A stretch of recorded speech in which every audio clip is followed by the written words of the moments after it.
Chapter 303. After Su Gu went back, he had people send some unslaughtered food to his residence every day.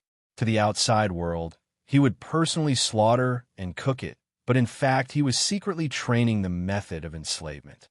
Practicing again and again, there were successes and failures. As time passed, the success rate of Su Gu's enslavement became higher and higher. Su Gu fulfilled his promise and wrote some preliminary information about the slave owners on the cloth for Xiao Xian to see. Xiao Xian transcribed those on the animal skin roll, while also having a preliminary understanding of several major cities in the desert and the major slave owners in each city. On the 6th day of Xiao Xian's prediction, a sandstorm came. Before this, there were no signs at all. Su Gu stood on the high platform of the palace, looking at the turbid sandstorm in the distance that was quickly approaching. His heart was even more afraid of the tribal shaman. It was always easy to be afraid of the unknown and ununderstood things. In particular, such a profession was extremely rare in the city of many slave owners. The sandstorm swept the entire city in an instant. In the sandstorm, large particles of sand were close to the surface, washing everything near the ground. People standing in the sandstorm would suffer a needle-like attack. Even some creatures covered with scales were unwilling to bear such pain. They would try their best to drill under the sand to avoid the attack of the surface sand. The lighter dust was rolled higher by the wind, covering the sky and the sun. The Yin-Jiao trio, who had long been prepared, stayed in the house, closed the doors and windows, and listened to the sound outside. Outside the house, the camel mud stood in the wind in the sandstorm, a tuft of hair on its head flying with the wind. They were a species that had long adapted to life in the desert. Even in this kind of sandstorm, they were not scared. Some of them could even walk freely in such a sandstorm. When they heard the roar of the beasts outside, Xiao Xian's trio rushed out with their equipment. Some of the beasts in the sandstorm had crossed the outer city wall and broke through the outer defense into the city. The people from the other tribes did not come out unless they saw the sandstorm beasts rushing to their doorsteps. However, the three from Yinjiao were different. They had been holding it in for the past few days, and it was rare for them to find something to vent their frustrations. For people who had been used to hunting since childhood, their hands were itchy after not hunting for so long. They felt like their bones were rusty after not moving for 3 days. Were the beasts in the sandstorm dangerous? Danger. But the Yinjiao people weren't afraid. They had encountered more dangerous beasts before. Encountering such a situation only made them happy. Moreover, after killing those sandstorm beasts, they could be eaten as food. Even if there wasn't much meat, they could still make bone soup.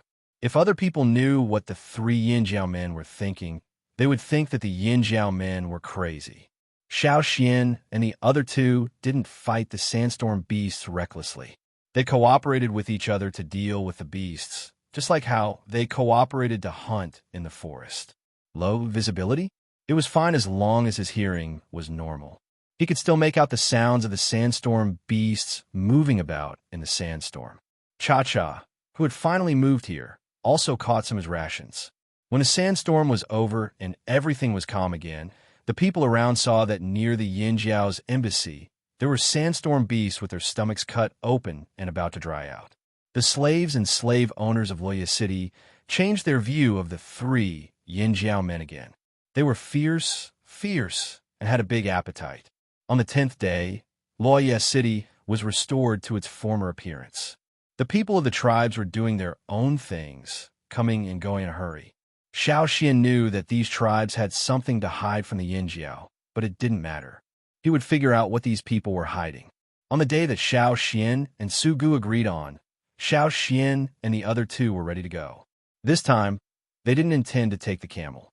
Su Gu sent someone to take care of the camel, while Xiao Xian left with Cha-Cha.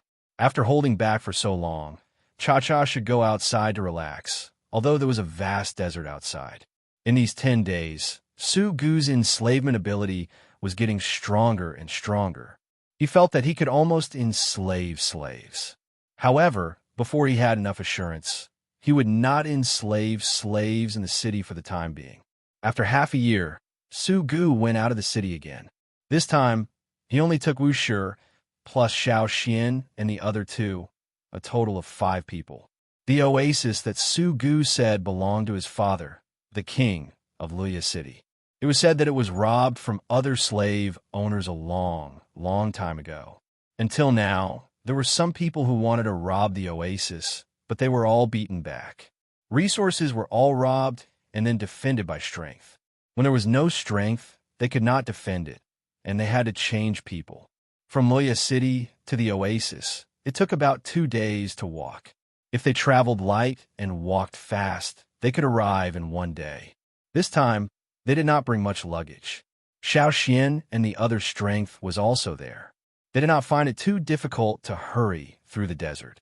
They only needed to guard against the beasts that appeared in the desert. They did not know if it was because the sandstorm had just passed, but the desert was still calm. What they saw were sand dunes that stretched like waves. As far as the eye could see, there seemed to be no signs of life. After leaving the city, Su Gu told Xiao Xian the purpose of this trip. Although Su Gu told the other people in the city that he wanted to go to the oasis to relax and let the 3 people from Yinjiao be his bodyguards. In fact, he just wanted to find something, a beautiful stone, as a birthday gift from Su Gu to his father. Luoya City King Su Luan's birthday was coming soon. Su Gu decided that this time he would brush his presents in front of his father so that he could ask for more resources. There were many slaves in the city who had not yet recognized their masters. They were all prepared by the Luoya City King to reward other slave owners. Because Su Gu did not have the ability to enslave, the Luoya City King did not send him any unrecognized slaves.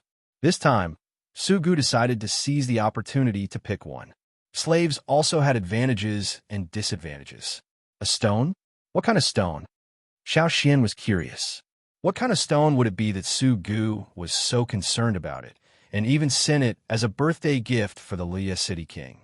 Su Gu's eyes were full of yearning. He had found the stone before, but at that time he was not strong enough and did not intend to take it out. Now, in order to seize the opportunity, he decided to find the hidden stone again. It's so beautiful that it's unbelievable. It's the most beautiful thing in the world. Su Gu's eyes looked into the distance, as if recalling the intoxicated feeling when he first saw the stone. Before arriving at the oasis, under Su Gu's strong request, Xiao Xian signed a treaty with him, swearing by the Yinjiao totem that he would not covet the stone. Of course, Xiao Xian also got a lot of benefits from Su Gu. For the people of Yinjiao, even if it was the jade of the Mang tribe, the attraction was limited. In Lei and Tuo's mind, the stone was best used as a weapon. It was purely for ornamental purposes. What was the use? Could a hunt? Therefore, for what Su Gu said, Lei and Tuo did not care at all. Xiao Xian was even more curious. What did the stone look like that it could make this knowledgeable slave owner, who had enjoyed a luxurious life since childhood, so fascinated? Finally, when they were about to reach their destination, Su Gu stopped. Xiao Xian looked around. There were no mountains here, only tall sand dunes. The water of the oasis in the distance seemed to come from the ground. The place where Su Gu hid the stone was not in the oasis, but in a place outside the oasis. Looking at the high sand dunes and the surroundings, Su Gu judged the position and then rushed to somewhere between 2 high sand dunes, where he began to dig. Xiao Xian's 3 people and Wu Shi also came to help. Too much time had passed, and there were some changes here. It was quite difficult to dig things out. Fortunately, Su Gu's memory was good, and he also roughly judged the place where he buried the stone. After digging for a long time, they finally dug a wooden box buried in the ground. All of you, turn around and look around.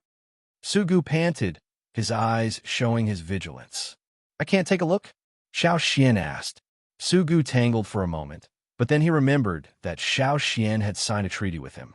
He also swore by the tribe's valued totem. Then he thought about the help Xiao Xian gave him. Su Gu was silent. This was the tacit agreement that Xiao Xian could take a look. Su Gu carefully took the box on the ground out of the sand, gently brushed away the sand outside the wooden box, and then opened the wooden box. Inside was something wrapped in linen. Including the piece of linen that was wrapped, it was only the size of a fist. The stone inside was even smaller. After taking out the thing inside, Su Gu's eyes seemed to only have the dazzling thing under Yangwang. Seeing the thing in Su Gu's hand, Xiao Xian's eyelids jumped. He really did not expect to see it here. For a long time in the past, Xiao Xian thought that he would not see it in this world. But now, it appeared in front of Xiao Xian's eyes. Looking at Su Gu, who was already intoxicated, Xiao Xian wanted to say, "Turtle 3, that is not a stone but gold." Chapter 304. The piece of gold in his hand was square, shining under Yangwang's light. Even if it had been put aside for so long, there were no other colors. Xiao Xian was not greedy for the appearance of the gold, but more curious.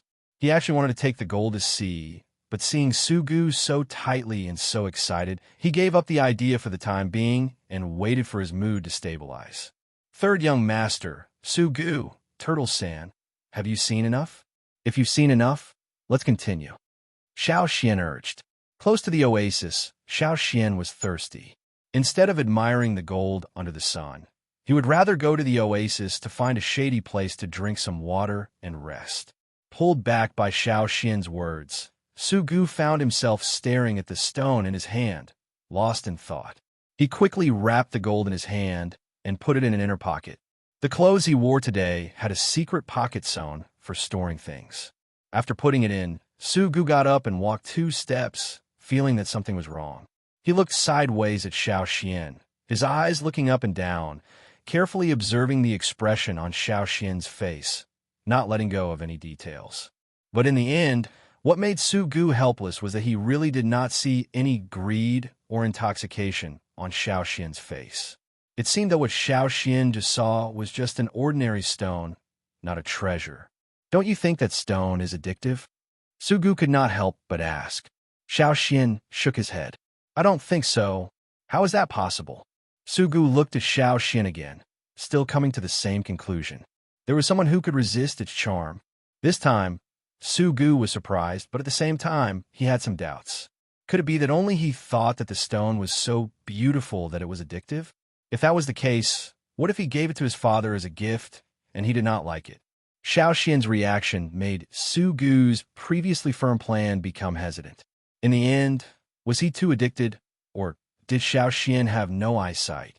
When you saw it, didn't you have a special feeling? Su Gu asked. A special feeling? Xiao Xian thought for a moment. He was just surprised, that was all. Seeing Xiao Xian's expression, Su Gu didn't give up. Don't you feel that this stone has a strange feeling, like standing in the royal city and looking down? I've never been to your palace, Xiao Xian said. At the same time, he also speculated Su Gu's feelings from Su Gu's words. When he saw that piece of gold, Su Gu seemed to see power and wealth. Seeing the gold for the first time, Su Gu unexpectedly had such an awareness. Sure enough, he was the young master of a city. If it was shown to Lei and Tuo, they would probably be more confused than Xiao Xian, thinking that this stone was not as important as a piece of meat. Do you think that if I give this stone to the Loyes City King, he will like it? Su Gu asked. I think he'll like it. As the king of a city, he naturally had absolute ambition. His pursuit of power and wealth was more than others. Even if it was the first time he saw the gold, as long as the Loyes City King Su Luan's preferences were similar to Su Gu's, he would certainly like this stone that reflected the golden light. Su Gu wanted to take it out and show it to the other 3 people to see how they would react. But after thinking about it, he decided to wait until they went back. Continuing to walk forward, they could see some sporadic grass, which was very conspicuous on this piece of sand. After seeing a lot of yellow sand, a bunch of green grass could make people feel infinite vitality. The more they went forward, the more grass was distributed on the ground. There were also some trees that Xiao Xian could not name. 10 camels were tied to the trunks, eating the grass. Not far away, some slaves with weapons walked back and forth, vigilantly staring at the desert in the distance to prevent abnormal situations. Xiao Xian and the other 2 followed Su Gu and Wu Shi to the oasis. A group of slaves stopped them, and after Su Gu's explanation, Xiao Xian and the other 2 were able to really enter. The oasis was not too big, but the defense force station in this oasis was about 1,000 slaves. for this place, it could be said to be heavily guarded. After entering the oasis, Xiao Xian found that there was a group of special slaves. There were about 10 of them, and the cloth of each slave was much better than the other slaves. The other slaves were wearing cloth, but most of the time it was tattered. But these 10 people, even if the cloth on their bodies had sand and stains, it looked very neat without a hole. There were also patterns on the cloth of the clothes. In particular, the leader's clothes were neat. If Su Gu had not said that those were slaves, Xiao Xian might have really mistaken that slave for a slave owner. Those are the people around my father, Su Gu explained. Usually, there are not so many people in the oasis. Probably because something happened here some time ago, so they sent people over. Seeing Su Gu, the man respectfully saluted. His eyes swept over Xiao Xian and the other two. He seemed calm, but when those eyes swept over, it was as if they were brushed by a thorny knife. Xiao Xian felt that the other party was very defensive against the three of them and did not have a good impression. Third young master, are they from the Yinjiao tribe? The slave named AI Sure asked. Yes, the three of them are people who cooperate with me. They came here with me, Su Gu said. Xiao Xian found that when Su Gu talked to AI Sure, his tone was much better. Compared to Wu Shi, who followed Su Gu, his attitude was very different. Also, one followed the king, and the other followed the young master. Naturally, their status was different. That's it. I hope the three of you can stay away from the spring, AI Sure said. His tone was also stiff, as if there was no room for maneuver. What? Su Gu asked. Although he knew that the others had to stay away from the spring area, AI Sure's words made him feel strange. Was there something that he didn't know about? AI Sure did not answer. He just stared at Xiao Xian and the other two with caution. All right, let's go to the house over there to rest. Xiao Xian did not wait here. He decisively took Lei and Tuo to a place for people to rest. It was also the place that Su Gu pointed out to them. After waiting for a while in the sand house, Xiao Xian waited for the angry Su Gu. He thought that Su Gu and the slave's conversation was not pleasant. How is it? Xiao Xian asked. No, nothing, Su Gu stuttered. Third young master, I think we are now in a cooperative relationship, but there are some things that I still hope you can tell us, Xiao Xian said. Well, naturally I know this. Su Gu nodded. Then, third young master, I would like to ask, why is the slave so guarded against us? Su Gu was ready to answer, but Xiao Xian raised his hand to stop him. Don't say that he is also like this to other tribes. Just now, his eyes told me that he is just extra guarded against us Yinjiao people. When the slave called AI Sure asked, the words Yinjiao were emphasized.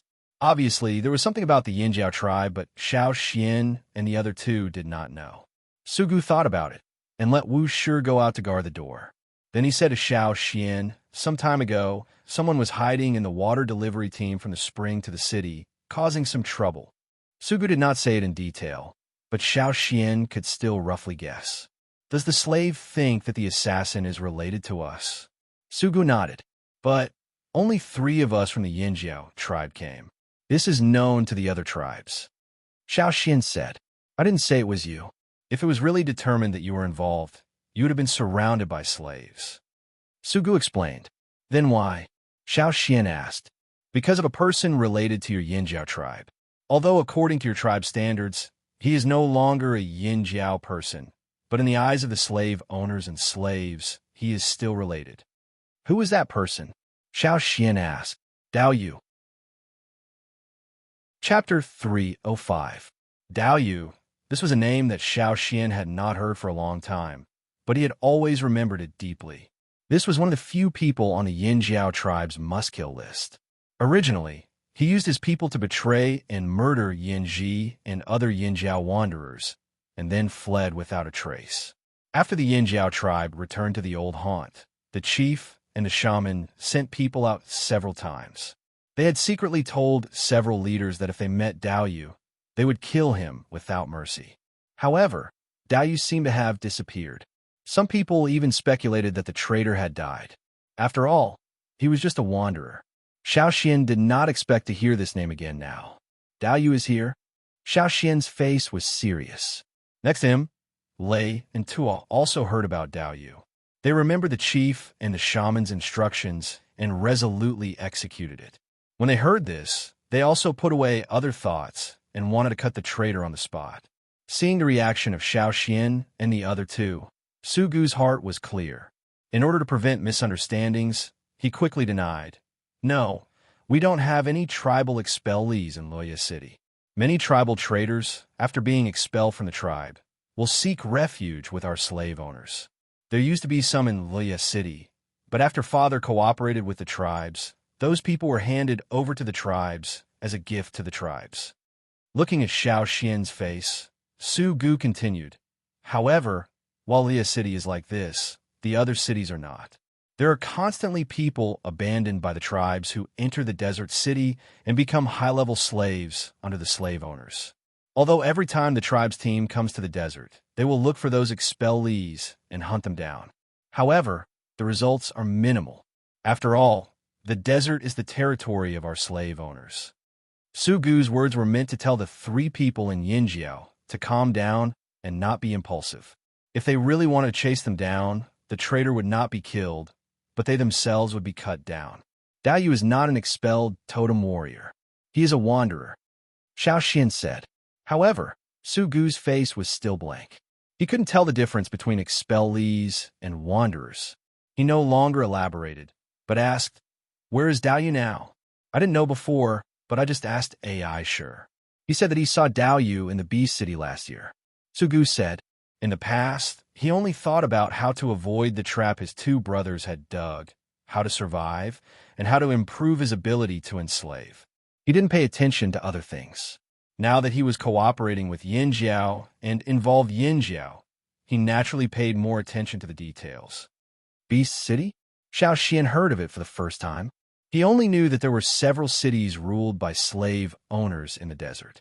However, in the information that Su Gu gave him before, there was no such name as Beast City. It's not a city ruled by a slave owner, but a place where the slave owners play every year.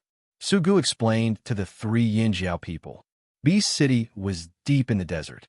It was a place built by the three largest slave owners in the desert for leisure time. Later, they felt that there were only 3 parties, so they called the slave owners of other cities in the desert to come over and have fun together. Beast City, as the name implied, was a place for fighting beasts. Many slave owners would bring their own domesticated beasts to fight in the Beast City with the other slave owners' domesticated beasts. Dao Yu represented Baishur City in the Beast City and defeated one of his father's ferocious beasts. Su Gu said, "Wait, in the Beast City, why would Dao Yu play?" Xiao Xian asked. "Dao Yu is the other side's beast." Su Gu's face took it for granted. There are many slaves who, in order to please the slave owners and prove their value, will take the initiative to play. If they win, they can get more benefits from the slave owners, such as removing a layer of shackles.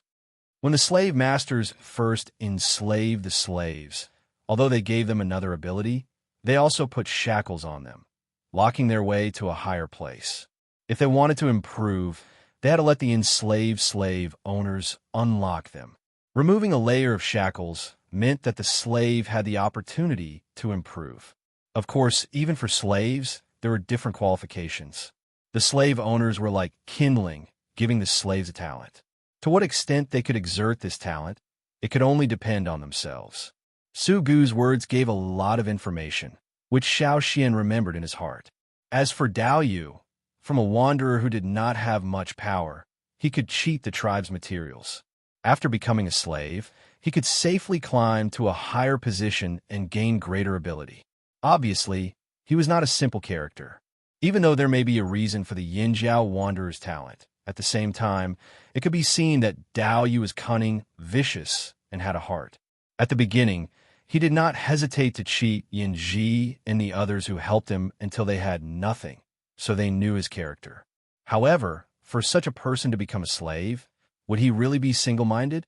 I heard that many people want Yinjiao people as slaves. However, the number of Yinjiao people who become slaves is not many. Su Gu said, "Not many means that in addition to Dao Yu, there are other Yinjiao descendants who choose to be slaves." Xiao Xian frowned. It seems so. Sugu was not sure. He had not seen it with his own eyes, just heard about it. Seeing the ugly faces of Xiao Xian and the other two, Sugu originally wanted to say that he also wanted to be a Yinjiao slave, but he did not say it. The tribespeople seemed to be very repulsive to slaves. Well, it was better not to mention it. Those traitors.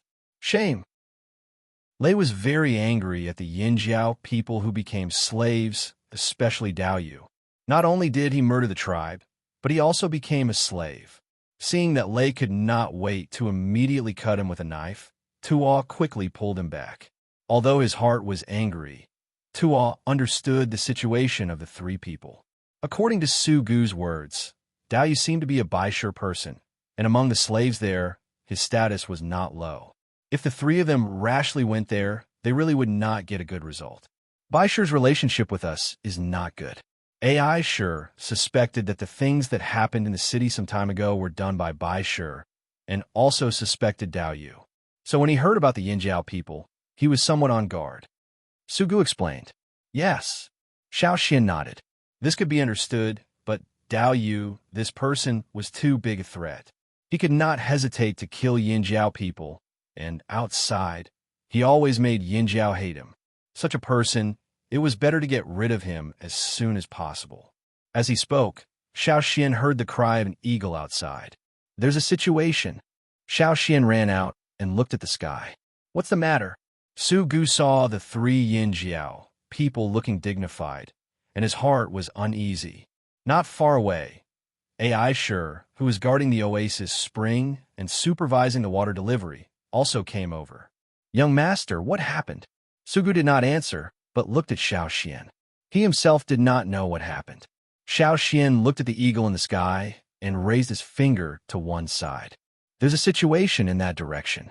AI Sure looked at the eagle in the sky, paused, and quickly went to call the other slaves to be on guard. Could it be that they were robbing the oasis? AI Sure thought. It was no wonder that AI Sure was so suspicious. Although this oasis was not big, oases were precious enough in the desert. Many of the wars and contradictions between cities were because of oases. Jia Dash, the eagle in the sky, cried again, which was another reminder. They're coming, Xiao Xian said. Everyone looked at the sand dunes in the distance. On the rolling sand dunes, there were several moving black spots. Those were people running. Those people were shouting and running toward the oasis. Those are the slaves of Luoyes City. Su Gu's eyes were good. After the slaves ran closer and closer, he distinguished them. They're second brother's slaves. I've seen the person in front. A few days ago, I heard that he was ordered by second brother to go out of the city. At that time, Su Gu wanted to inquire about what his second brother was going to do, but he could not find out. Those people disappeared after leaving the city, and the people Su Gu sent to follow them returned without success. He did not expect to see them here. There seems to be something terrible chasing behind them. Lei said he could feel the fast-approaching crisis, like encountering a powerful beast in the mountains.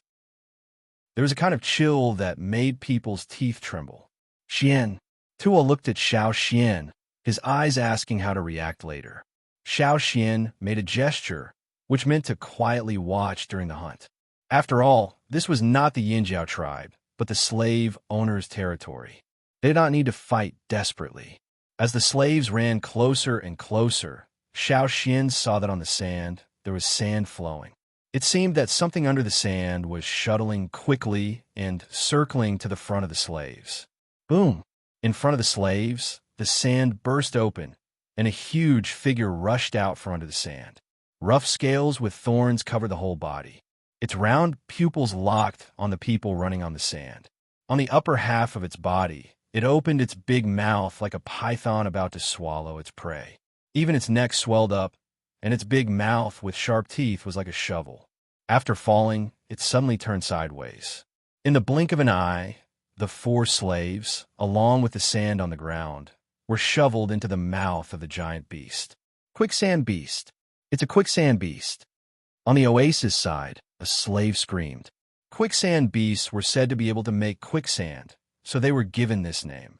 At the same time, some people called them the king of beasts in the desert, not only because of their huge body and powerful attack power, but also because of their sand-like body. Their skin, blood, bones, and so on were the color of yellow sand. Especially their horns, the color was very similar to gold. The slave owners were very fond of using their skin and bones to make utensils, especially the golden horn. Many big slave owners used it to make crowns. However, in the desert, quicksand beasts were not common. When they appeared, it was only to hunt, and humans were not on its main diet. Therefore, many times quicksand beasts would not take the initiative to hunt humans. They probably felt that humans were too small, not enough to fill the gaps between their teeth, so they did not want to waste time hunting. Now, this angry quicksand beast had been chasing the slaves. The most likely situation was that the slaves took the initiative to provoke it. I know, second brother wants to hunt the quicksand beast for father as a birthday gift. Sugu shouted. The second young master of Liyes City sent slaves out to hunt the quicksand beast. Now it seemed that the people sent out not only did not succeed in the hunt, but were also chased by the quicksand beast. Now it also involved the people of the oasis. Chapter 306. When the quicksand beast shoveled its mouth, the other slaves had already fled to the oasis. As soon as the first slave rushed into the oasis, he was kicked by Aishur until he vomited blood. Unexpectedly, such a beast was attracted to the oasis. Aishur was so angry that his fists were clenched. If they were not the second young master's people, but his own men, he would have already cut them down. Get ready, Aishur shouted. The guards of the oasis all stared nervously at the other side. The quicksand beast could be defeated, but every time they won, they would pay a heavy price. Over there, the quicksand beast that had digested a mouthful of food looked in the direction of the oasis. Its golden eyes stared at the people guarding the edge of the oasis. Even if it was hot weather at this time, it made people feel like they were in an ice field. This was a ferocious creature. Yin Jiao and the other two people thought.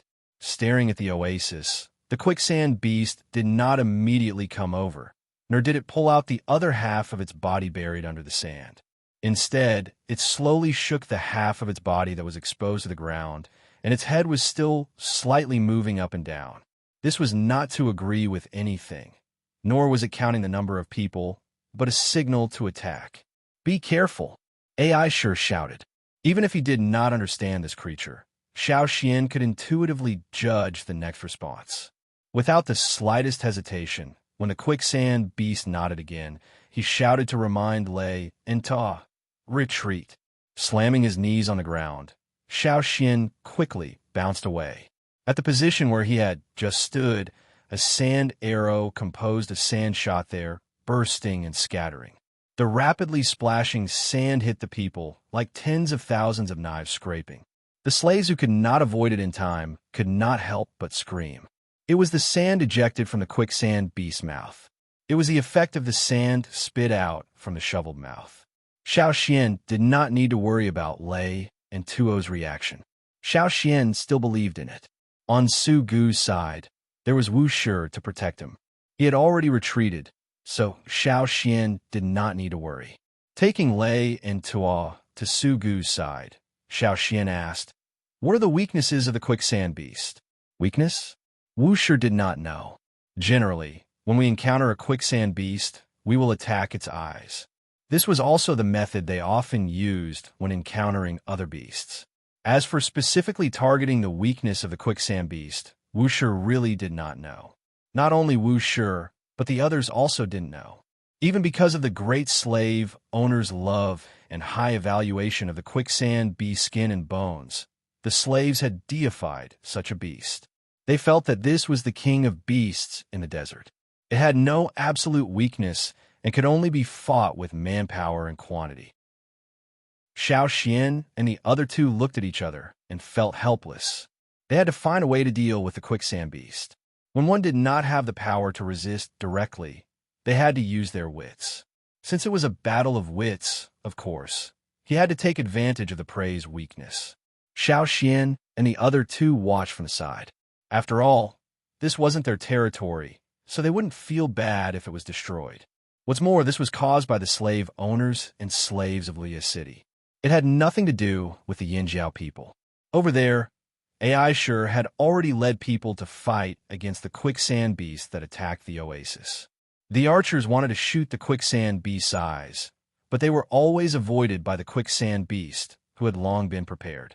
The hard scales and raised bones around the quicksand beast's eyes had a strong protective effect. Its defense was amazing. A series of arrows attacked, but none of them hit its eyes. The arrows were too thin, and the material was only wood and stone. The attack on the quicksand beast was limited. Xiao Xian jumped on the roof of the stone house and looked over there. Many reptiles did not have such hard scales on their abdomens. However, the quicksand beast did not belong to this category. Its slightly lighter abdomen was also covered with a thick layer of defense. Its long and flat body was nearly 20 meters high. Although it was huge, its movements were flexible. It avoided the attacks of the slaves and constantly harvested the lives of the slaves. Half of its body buried under the sand drove the sand on the ground. It looked like it was in the water, and the sand was lifted up in waves. The thick spear with a harsh sound pierced through the air and pierced the head of the quicksand beast. It did not hit the eyes, but it hit other parts of the head. Even if it could break the protection of the surface scales for the quicksand beast, it was not painful. The squinted eyes under the protruding eye socket bones revealed only a slit. A golden luster flowed out from this slit.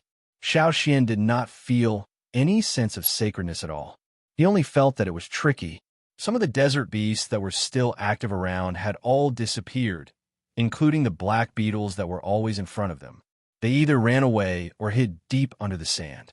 After the slaves of the oasis guards launched another attack, the quicksand beast not only did not leave, but seemed to be angrier. Today, the quicksand beast seemed to have eaten gunpowder. It stared at the people of the oasis and did not let go. Even if it could not attack for a while, it did not intend to leave. A hair-raising shriek that sounded like a storm blowing through a narrow gap rang out in front of the oasis. The quicksand beast opened its mouth and screamed. On its neck, there were some folds that were close to the neck.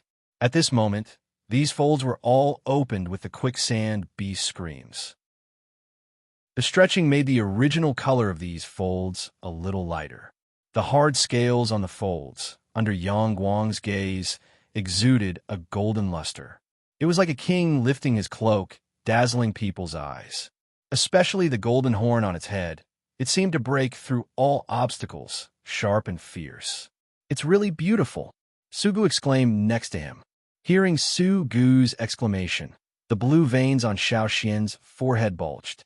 At this time, he still made such an exclamation. Was his brain filled with sand, or was he stupid? Yinjiao's 3 people had not seen this fierce beast yet, but they were already alert. This was their intuition and experience of hunting fierce beasts for so many years. When they saw the quicksand beast rushing out, they had already raised their vigilance to the highest level.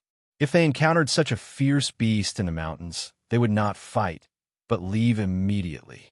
Lei and Tuo looked at the battle situation on the edge of the oasis and felt that something was wrong. The quicksand beast seemed to have gone mad. Its body had begun to be injured, and some of the scales on its skin were broken by intensive attacks. It even bled, but it did not retreat at all.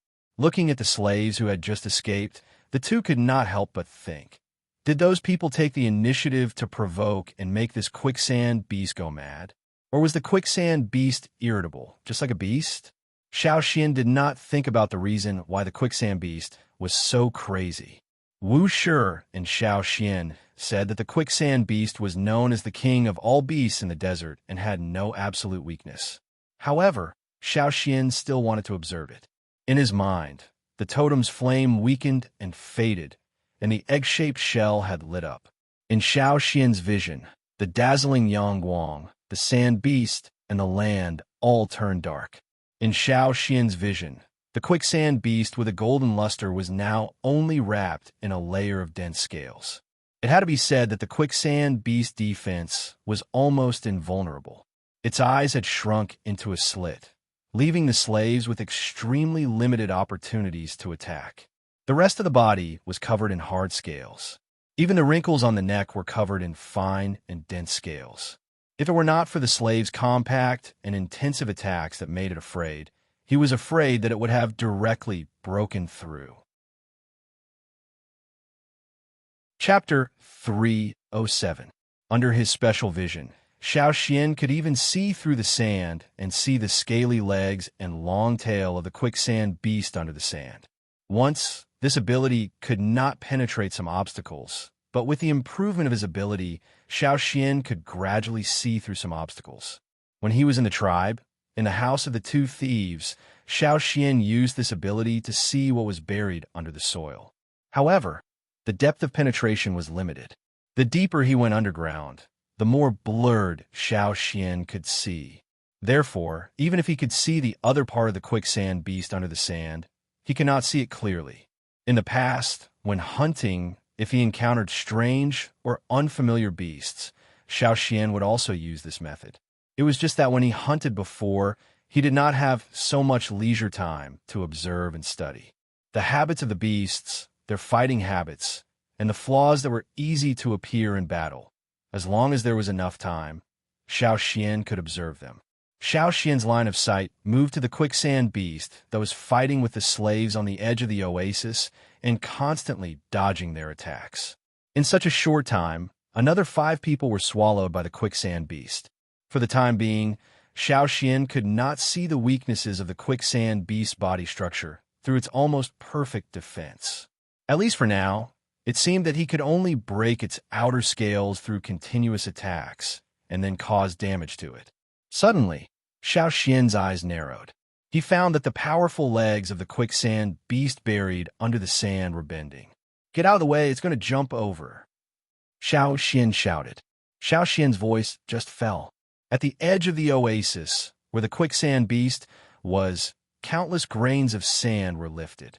The huge body of the quicksand beast jumped out of the sand, and the whole body was completely pulled out of the sand. The sand and dust rushed up like a reverse waterfall, but after reaching a high point, it flowed down. When it jumped into the air, the quicksand beast's long tail was still swinging vigorously, making adjustments. The quicksand beast lost its patience and did not intend to continue to fight with those people there. It jumped out of the battle circle, but it did not retreat. Instead, it directly jumped over the nearly 5-meter-high wall made of wood and stone on the periphery of the oasis, smashing into the oasis and began to wantonly destroy. Xiao Xian reminded him quickly. Lei and Tuo, as well as Wu Shi with Su Gu, once again avoided it. Xiao Xian originally intended to retreat, but he saw a gap in the quicksand beast. The gap existed below the side of the quicksand beast's neck, under the cloak-like folds on its neck. Moreover, the gap did not always exist, but when the quicksand beast roared, it would open. When the quicksand beast stopped roaring, the gap would disappear like a closed door. Jumping into the oasis, the quicksand beast vigorously swung its long tail. Its powerful front claws and hind legs were also constantly stepping forward. Its hard body, like an armored vehicle, directly knocked down a sandstone house and collapsed it. Dust and sand flew in all directions, as if a sandstorm had appeared. At the same time, the creator of the sandstorm was still moving around freely in the oasis. Wherever it went, it brought the sandstorm and destruction with it. The slaves' attacks became hasty and disorderly, and even some slaves in the crisis accidentally hurt their companions. AI sure shouted. However, the slaves who were originally stationed in the oasis did not have a tacit understanding with the people brought by AI sure. For a time, the oasis was chaotic. Wu Shi took Su Gu out of the oasis and observed the battle over there. The house where Xiao Xian had just stood had been swept down by the quicksand beast's tail. Looking for an opportunity, Xiao Xian rushed to a tree, whistled, made a few gestures in the air, and then immediately jumped away. He kept dodging, avoiding the main attack range of the quicksand beast, but not far away. What does Xian want to do? Lei asked Tuo next to him. He wanted to rush over with his knife, but was stopped by Tuo. I don't know what he plans to do, but since Xian did not let us go, it's better to wait first. Tuo said. While the slaves in the oasis were fighting with the quicksand beast, a shadow flew quickly in the sky and scratched the back of the quicksand beast with its claws. The eagle's claws collided with the scales on the back of the quicksand beast, making a creaking sound that made people tremble. Like metal cutting, the scales on the back were the hardest part of the quicksand beast's body. However, Cha-Cha's claws were not easy to bear. It left a deep mark on the back of the quicksand beast. Although there was no blood, if one looked carefully, the skin and flesh were already broken. Looking at the eagle's shadow flying in the air, the quicksand beast's eyes flashed with a golden light. Its claws swept away a house in front of it. It looked up at the eagle in the air and screamed. The wrinkles on its neck exploded because of the roar, like an angry lion. Cha-Cha in air also seemed to deliberately provoke it. It also screamed at the quicksand beast and looked for opportunities to grab its claws. After several times, the quicksand beast looked up again and roared into the air. Now is the time. Xiao looked at the cloak on the neck of the quicksand beast and locked the crack under the cloak. His legs instantly burst with a powerful thrust like a silent wind, rushing to the neck of the quicksand beast under the cloak.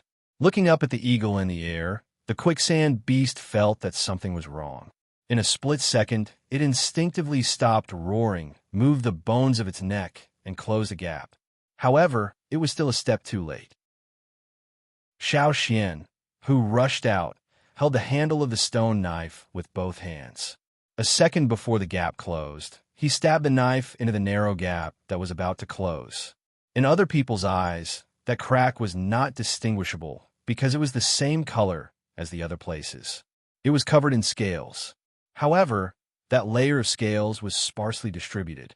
It was only because of the color of the skin and the fact that it was often covered by wrinkles that it was difficult to see.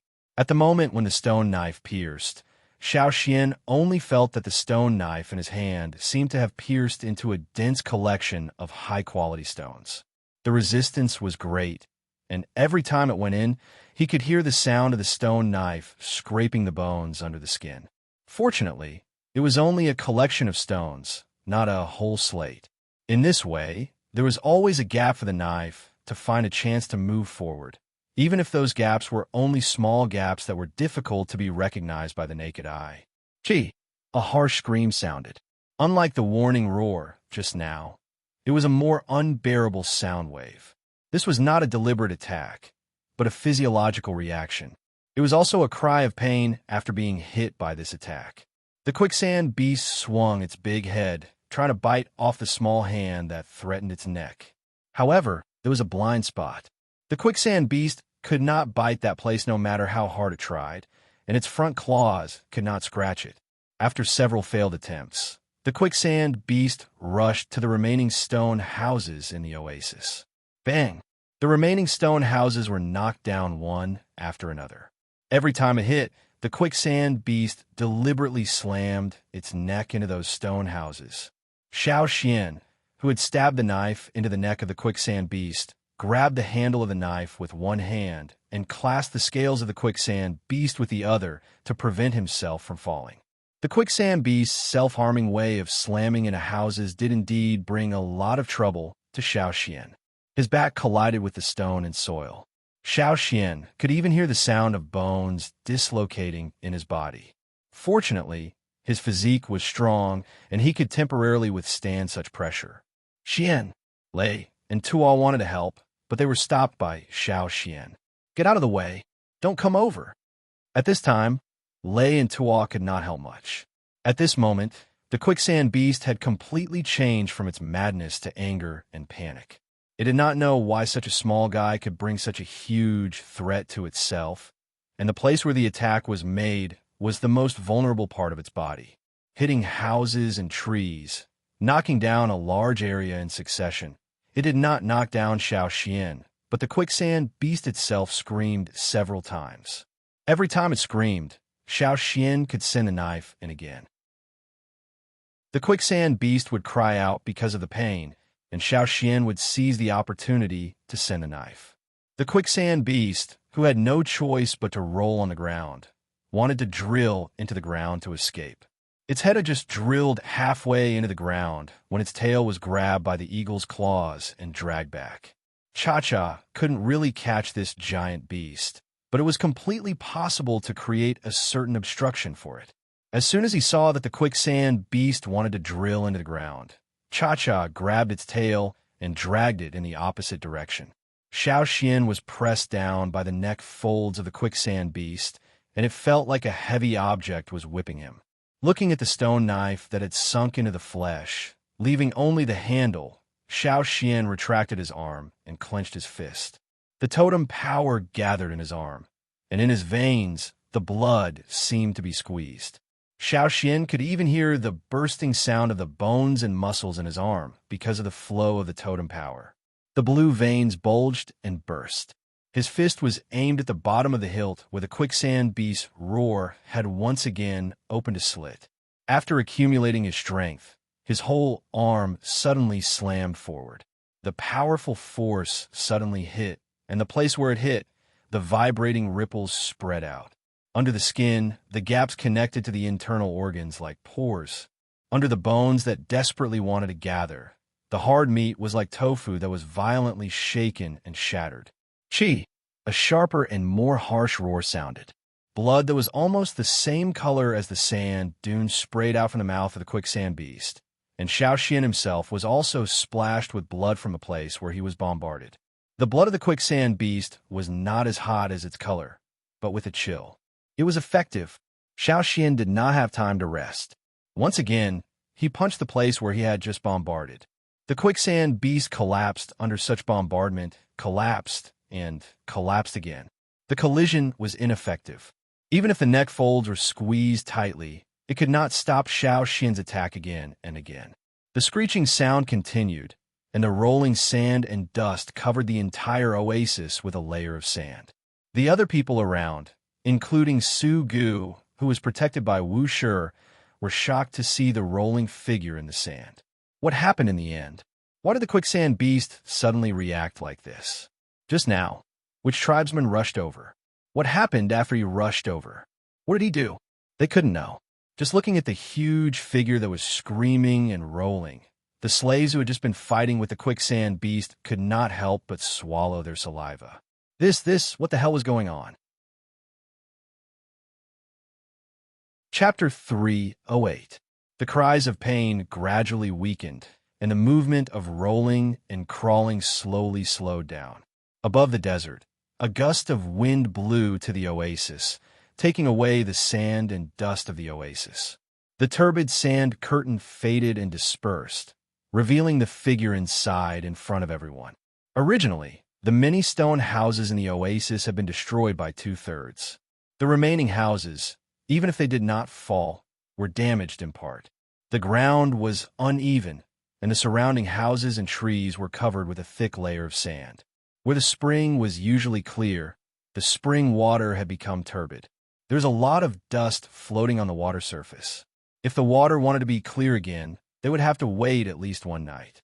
In the area between the collapsed house and the spring, there was a high bulge with only a section of the tail exposed outside. At this moment, Cha-Cha was grabbing the tail and dragging it out a little bit. Its strength, compared to the size of the quicksand beast, was still small. The quicksand beast forcibly drilled into the ground, and it was also desperately dragging it out. Unfortunately, it was still weak. However, fortunately, the quicksand beast was now dead and could no longer continue to drill in. Xian, Lei, and Tuo rushed over. They did not care if the quicksand beast was really dead or if it was still dangerous. They went over and lifted the top layer of sand. What are you looking at? Hurry up and help. Su Gu shouted. He directed the slaves to go over and pull out the quicksand beast. The slaves were still somewhat vigilant, but seeing that the two tribesmen were all right, they became bold and gathered together to work together. Boom! A figure broke out of the sand onto the sand, scaring the slaves who were pulling. Their hands loosened and they fell to the ground. However, after seeing that it was a person who came out, they relaxed. Xian, are you okay? Lei and Tuo went over and pulled Xiao Xian out. Cough! Xiao Xian cleared the sand in his mouth and in his ears and nose.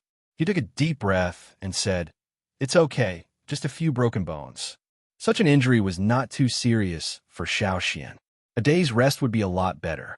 After checking Xiao Xian's injury, Lei and Tuo were relieved and went to pull the quicksand beast out of the sand. Looking at the motionless quicksand beast that was completely pulled out, the slaves looked at each other, seemingly unable to believe it. Dead? Is he really dead? How did he die? What's going on?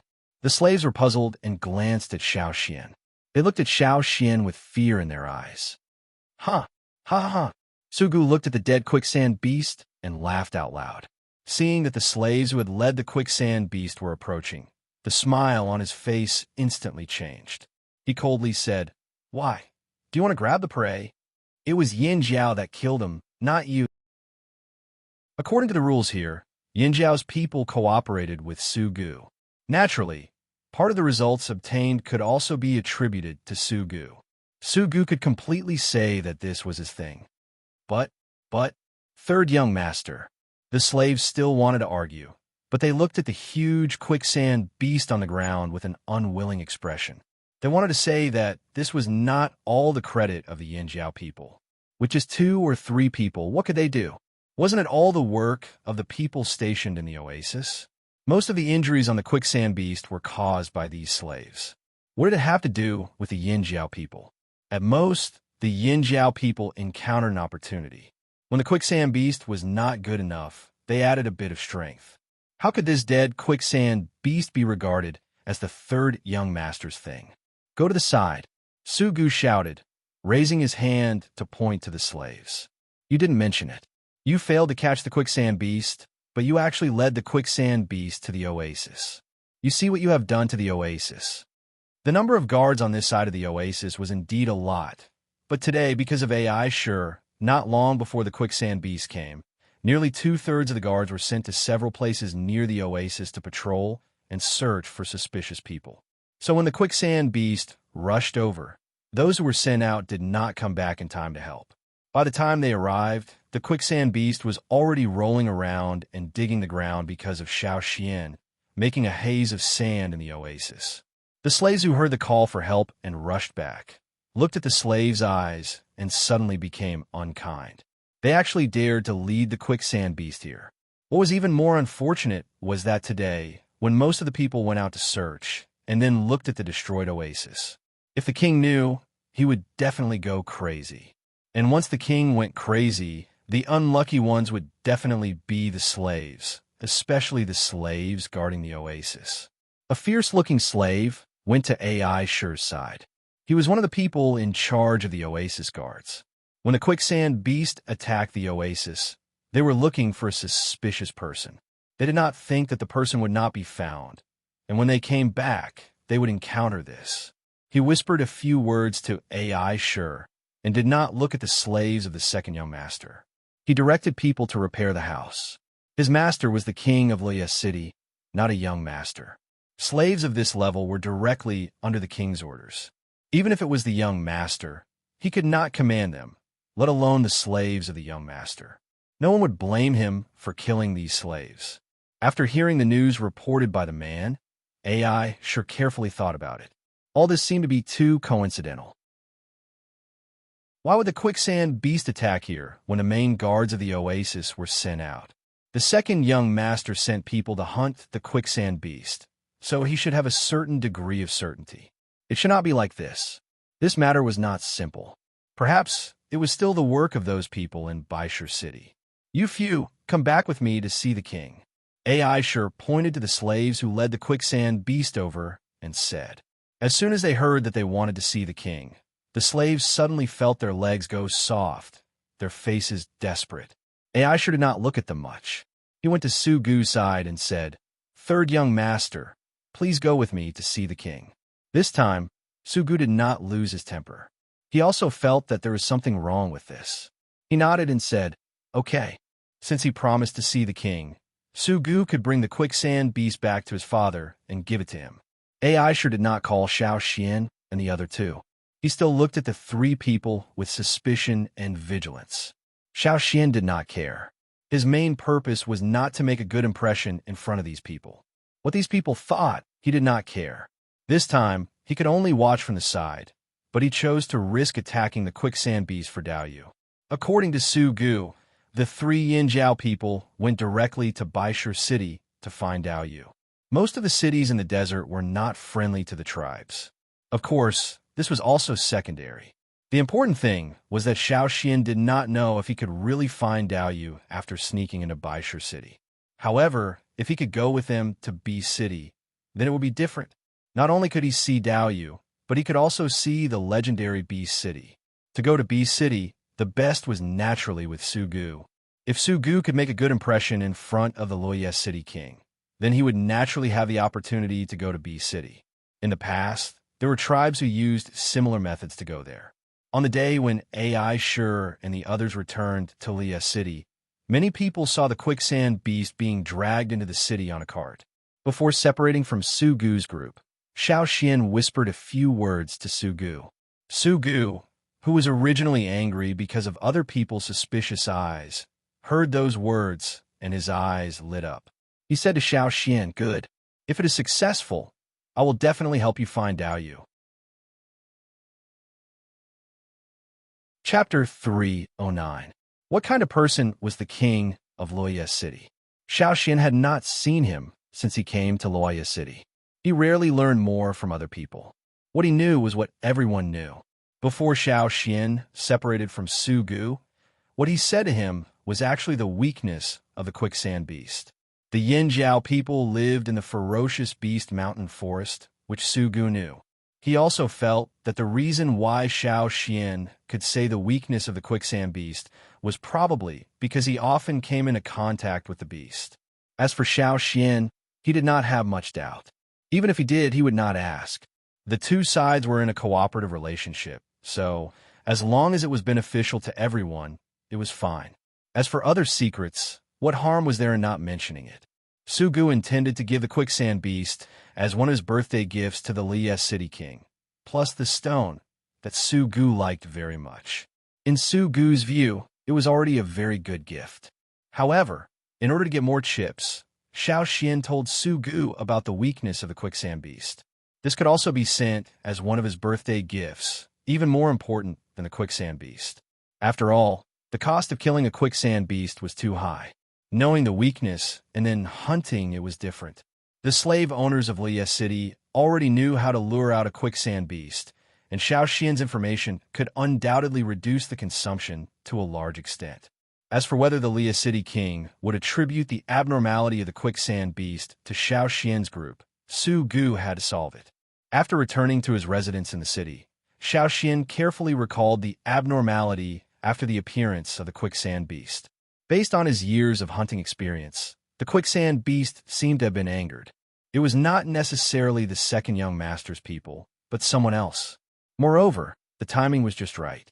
It had a feeling of luring the tiger away from the mountain. As soon as the oasis guards left, the quicksand beast arrived. Was it really a coincidence? Xiao Xian did not think so. Thinking of what Ai Shur had said before, Xiao Xian couldn't help but think of Dao Yu, who was said to be a slave in Baishur city. Putting aside other things, Dao Yu, this person, was ruthless and merciless. Xiao Xian was not worried. What he was afraid of was that he was not only ruthless, but also scheming. He was a great threat to the Flaming Horns tribe. The next day, Su Gu came to the Yin Jiao embassy to find Xiao Xian. Xiao Xian looked at the third young master of the Turtle clan. Although he looked tired and exhausted, his eyes were filled with joy. "It seems that things are going well," Xiao Xian said. Yes.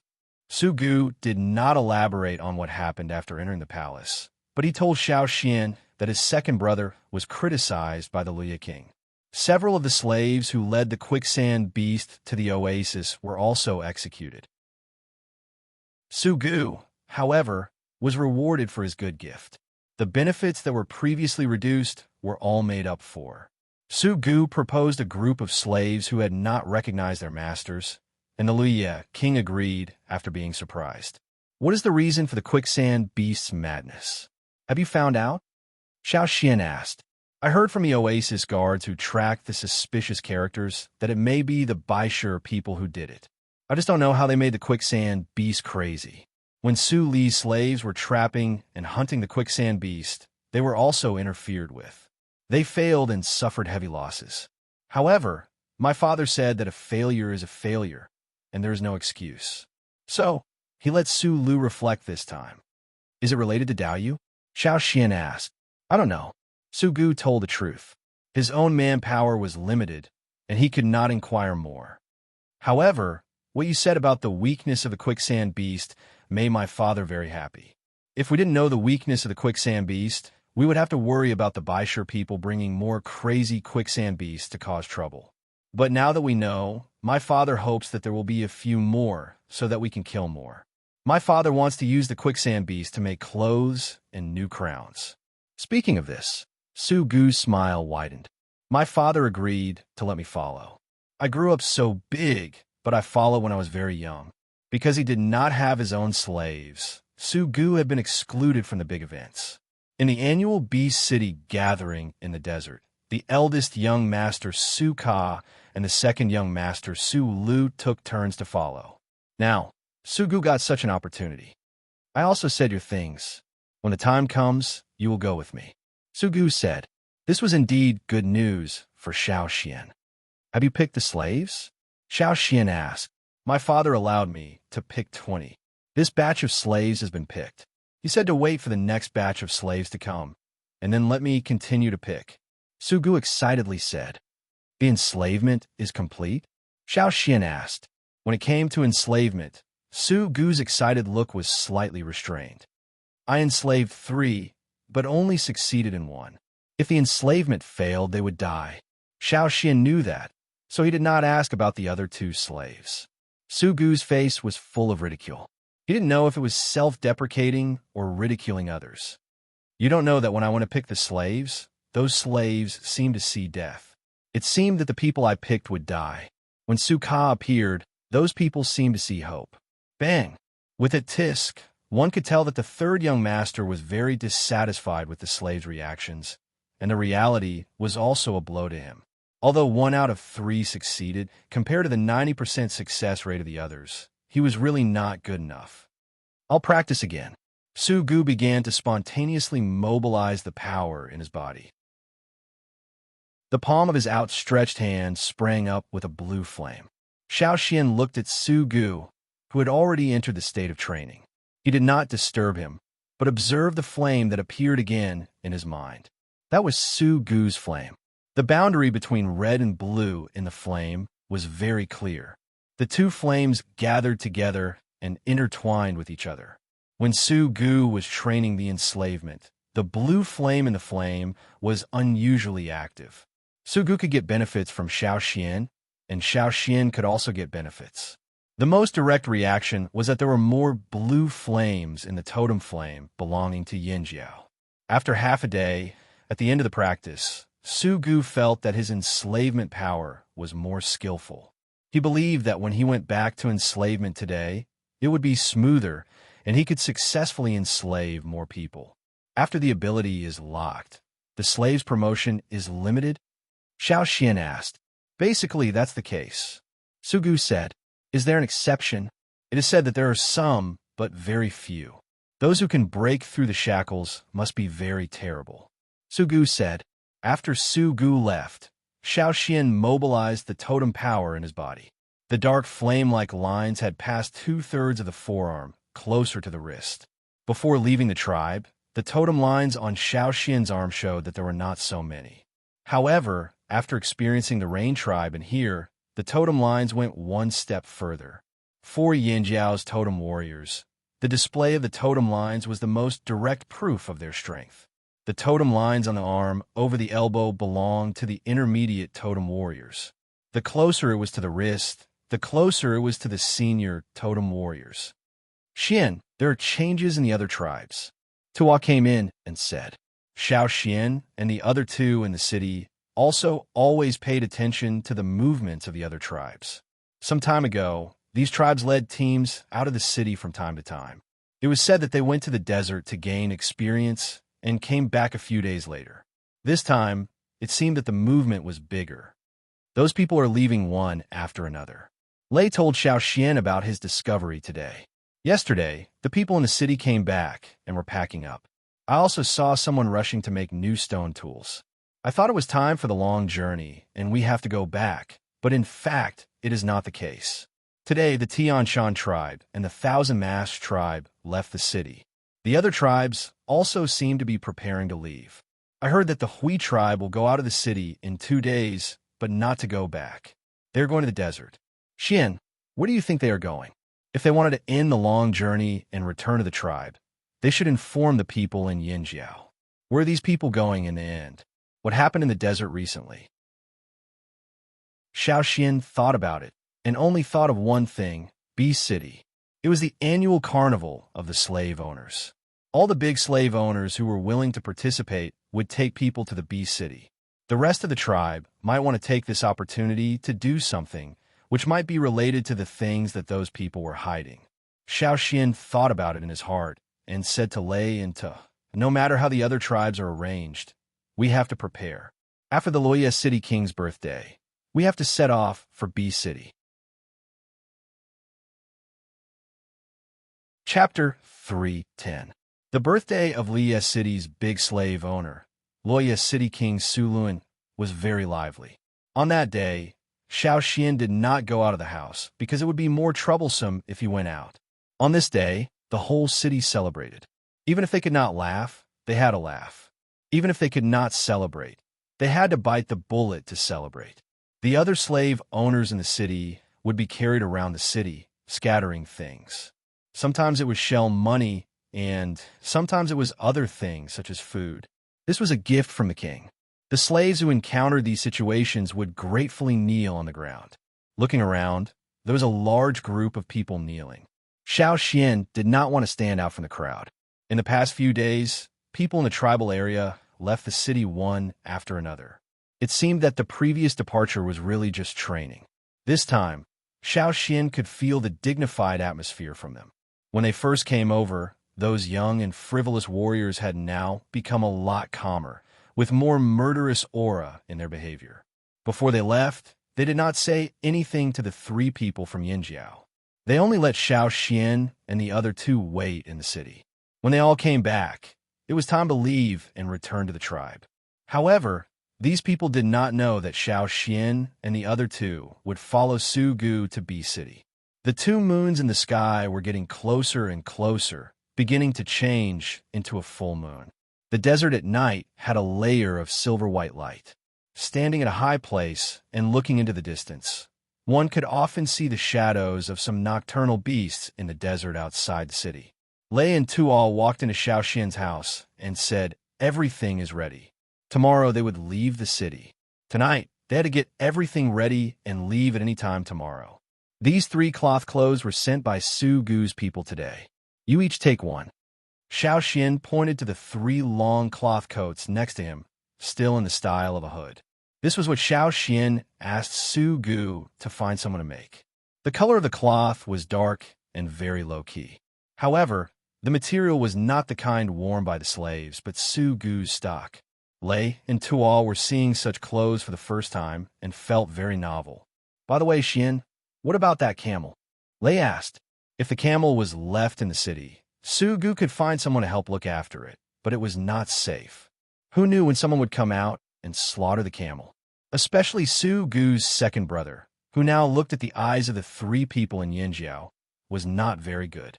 It's going with us, Xiao Xian said, then added, it chose to go with us. Speaking of this, Xiao Xian also felt that it was funny. During the day, he had asked Mud whether it would leave with them or stay here. Mud took a few steps forward, which meant that it was telling Xiao Xian that it chose to leave with him. The next day, early in the morning, the loud and clear sound of the bone horn resounded throughout the city. The city, which was usually quiet at this time, was now filled with the sounds of people running. Other than the human voices, there were also the roars of beasts. This morning was destined not to be quiet. When the sun came out, Xiao Xian and the other 2 took the camel and left with the people sent by Su Gu. Outside, some slaves in leather armor had lined up and stood on the main road in the city. These people were different from the ordinary slaves in the city. They were all used to guard the army. A strange-looking beast was led out by the senior slaves. It opened its bloody mouth and roared at the others around it, as if it was going to rush over and bite them. Bang, bang, bang. Heavy footsteps sounded at the end of the road. A beast nearly 8 meters high came over. It looked a bit like a lizard, with a thick layer of cuticle covering its body with stripes. After a few steps, it would reveal a forked tongue. Such a beast served as a sedan bearer, carrying the king of Leah City on its back. Behind the giant beast, there were several slave owners who followed. They were riding their own domesticated beasts, but their size was much smaller than the king's. Sugu rode on a beast that looked like a hyena. He waved to Xiao Xian and the other two, motioning them to follow. Next to him, there were 3 camels prepared for Xiao Xian and the other two. Xiao Xian was leading one, while Lei and Toa turned over and rode on the other 2 camels. In a traveling team, the slaves were all on foot. Only the slave owners could ride their beasts. Xiao Xian and the other 2 were special.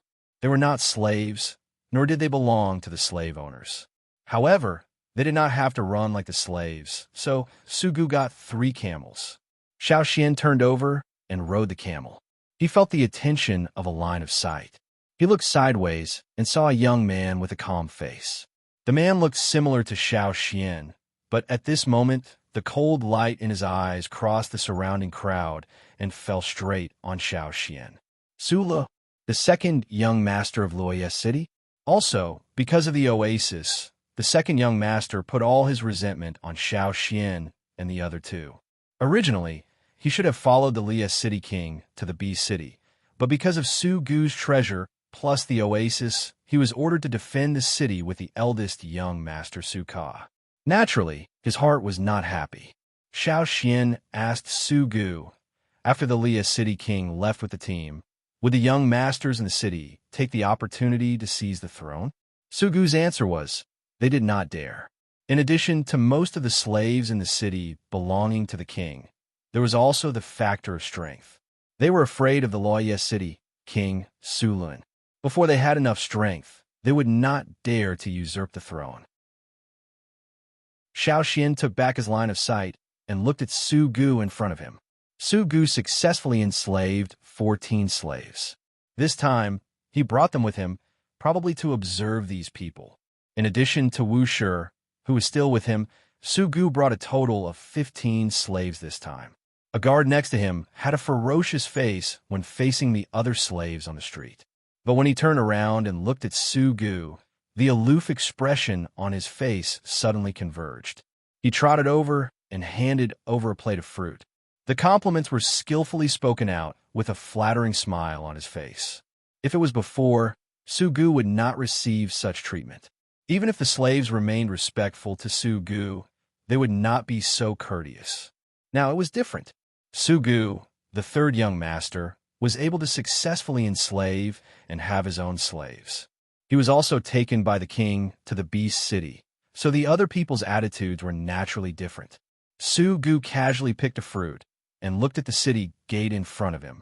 He exhaled a long breath and stabilized his excited mood. After the king's team left the city, Su Lu could no longer suppress his inner anger. He went back and smashed all the things in the house. However, the people in the city did not care so much.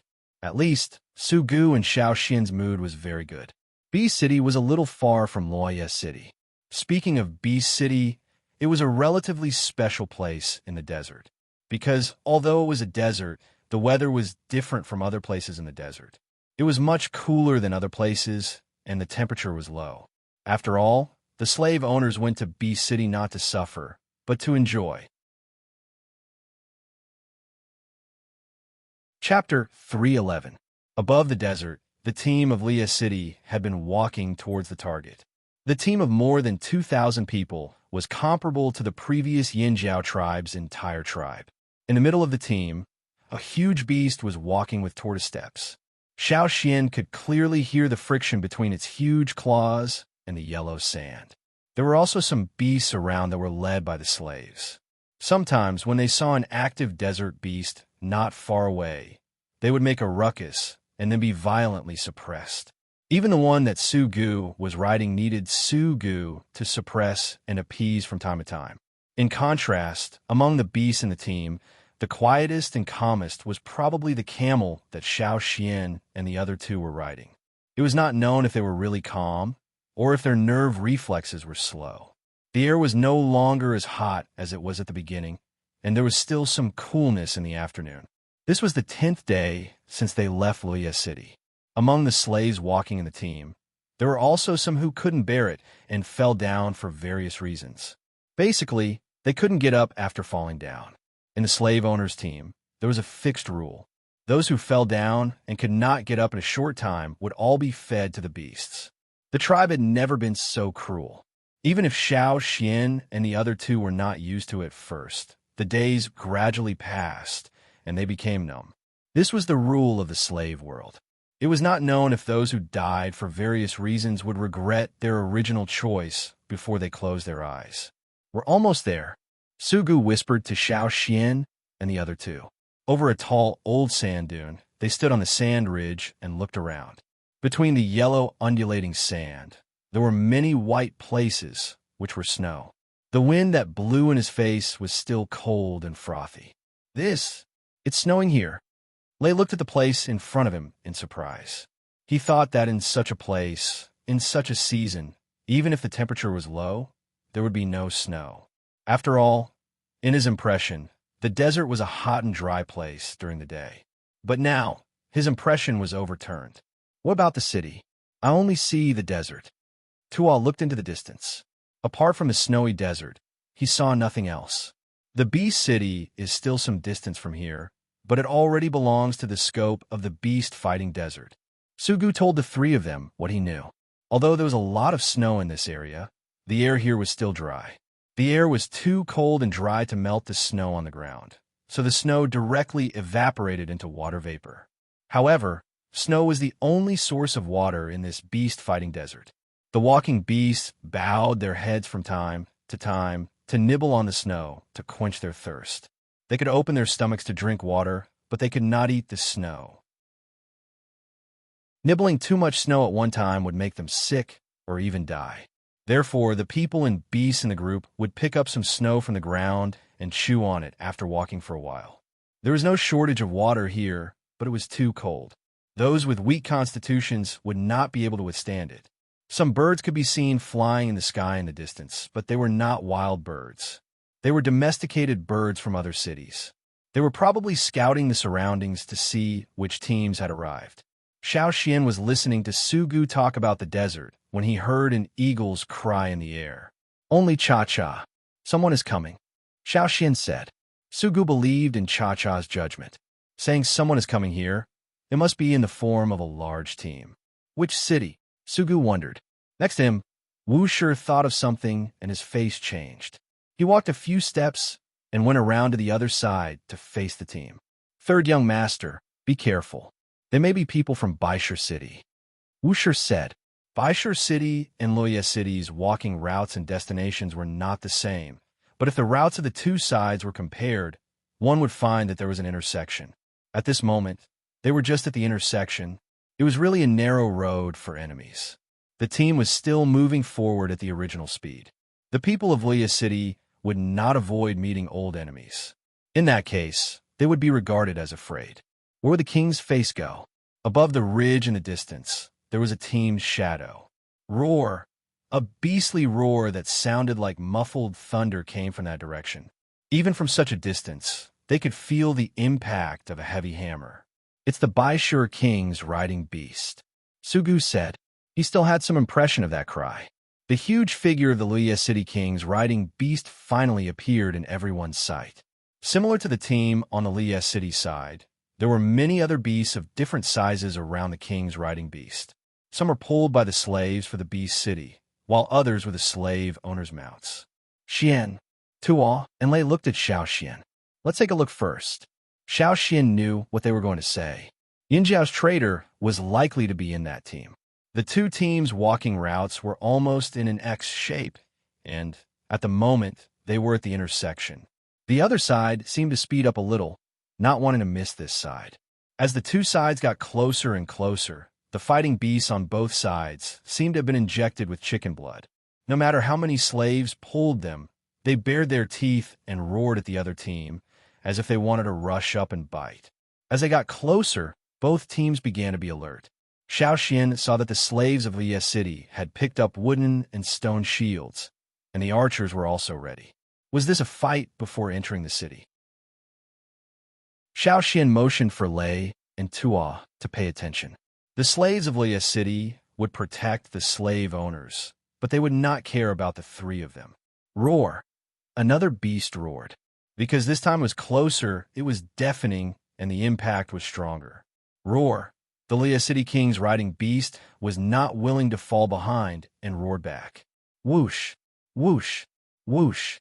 Almost at the same time, from both teams, hundreds of arrows were shot. Among them, there were also spears with greater impact. The senior slaves guarded the slave owners' sides, and the slaves of the slave owners also seized the opportunity to show their loyalty. The more dangerous the situation, the more opportunities there were. The newly enslaved slaves around Su Gu were like this. They could not wait to squeeze in and block for Su Gu.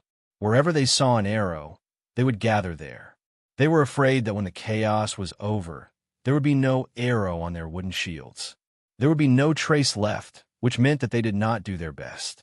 Because they all went to the slave owner's side, Xiao Xian's side immediately became empty. Xiao Xian supported himself with one hand on the camel's back. His body jumped from the camel's back and flipped over. His other hand waved the stone knife in his hand, picking up the arrows that were shot over. After picking up a round, Xiao Xian did not continue to stay on the camel's back. After landing, he blocked the arrows that were shot over. He did not like to use a shield, and in such a situation with such a degree of attack, using a shield would make him feel restrained. This was a habit that the Yinjiao people had developed. Holding the knife, Xiao Xian's eyes were cold. The stone knife that he quickly waved seemed to explode into a group of gray light. In an instant, everything around him was shrouded in it. Not a single arrow was shot in, and if people were involved, they would undoubtedly suffer a bloody storm of blade killings. The camel behind Xiao Xian was still holding its neck high, calmly looking around. In its spare time, it was in a mood to lower its neck to turn over some snow on the ground. Chapter 3:12. The teams on both sides were closer. Boom, boom, boom. Xiao Xian shot another round of flying arrows, grabbed a few arrows in the air, and sent them back. He did not look at the archer who was shot over there. Ayo! As the team approached, the fighting beasts on both sides could not bear it. The smell of blood in the air stimulated their madness. The slaves, who had been desperately pulling the fighting beasts before, now began to weaken the pulling force. The restrained fighting beasts felt that the pulling force was reduced. This was like a signal for them, as if they heard the horn to attack.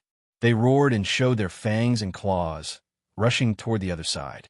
The roar of the beasts was more intense, and the sound of biting covered the screams of the slaves. The smell of blood was stronger, and they did not know whether it was the blood of their companions or the snow and sand that hit their faces. Above the white snow and yellow sand, the blood was splashed all over the ground.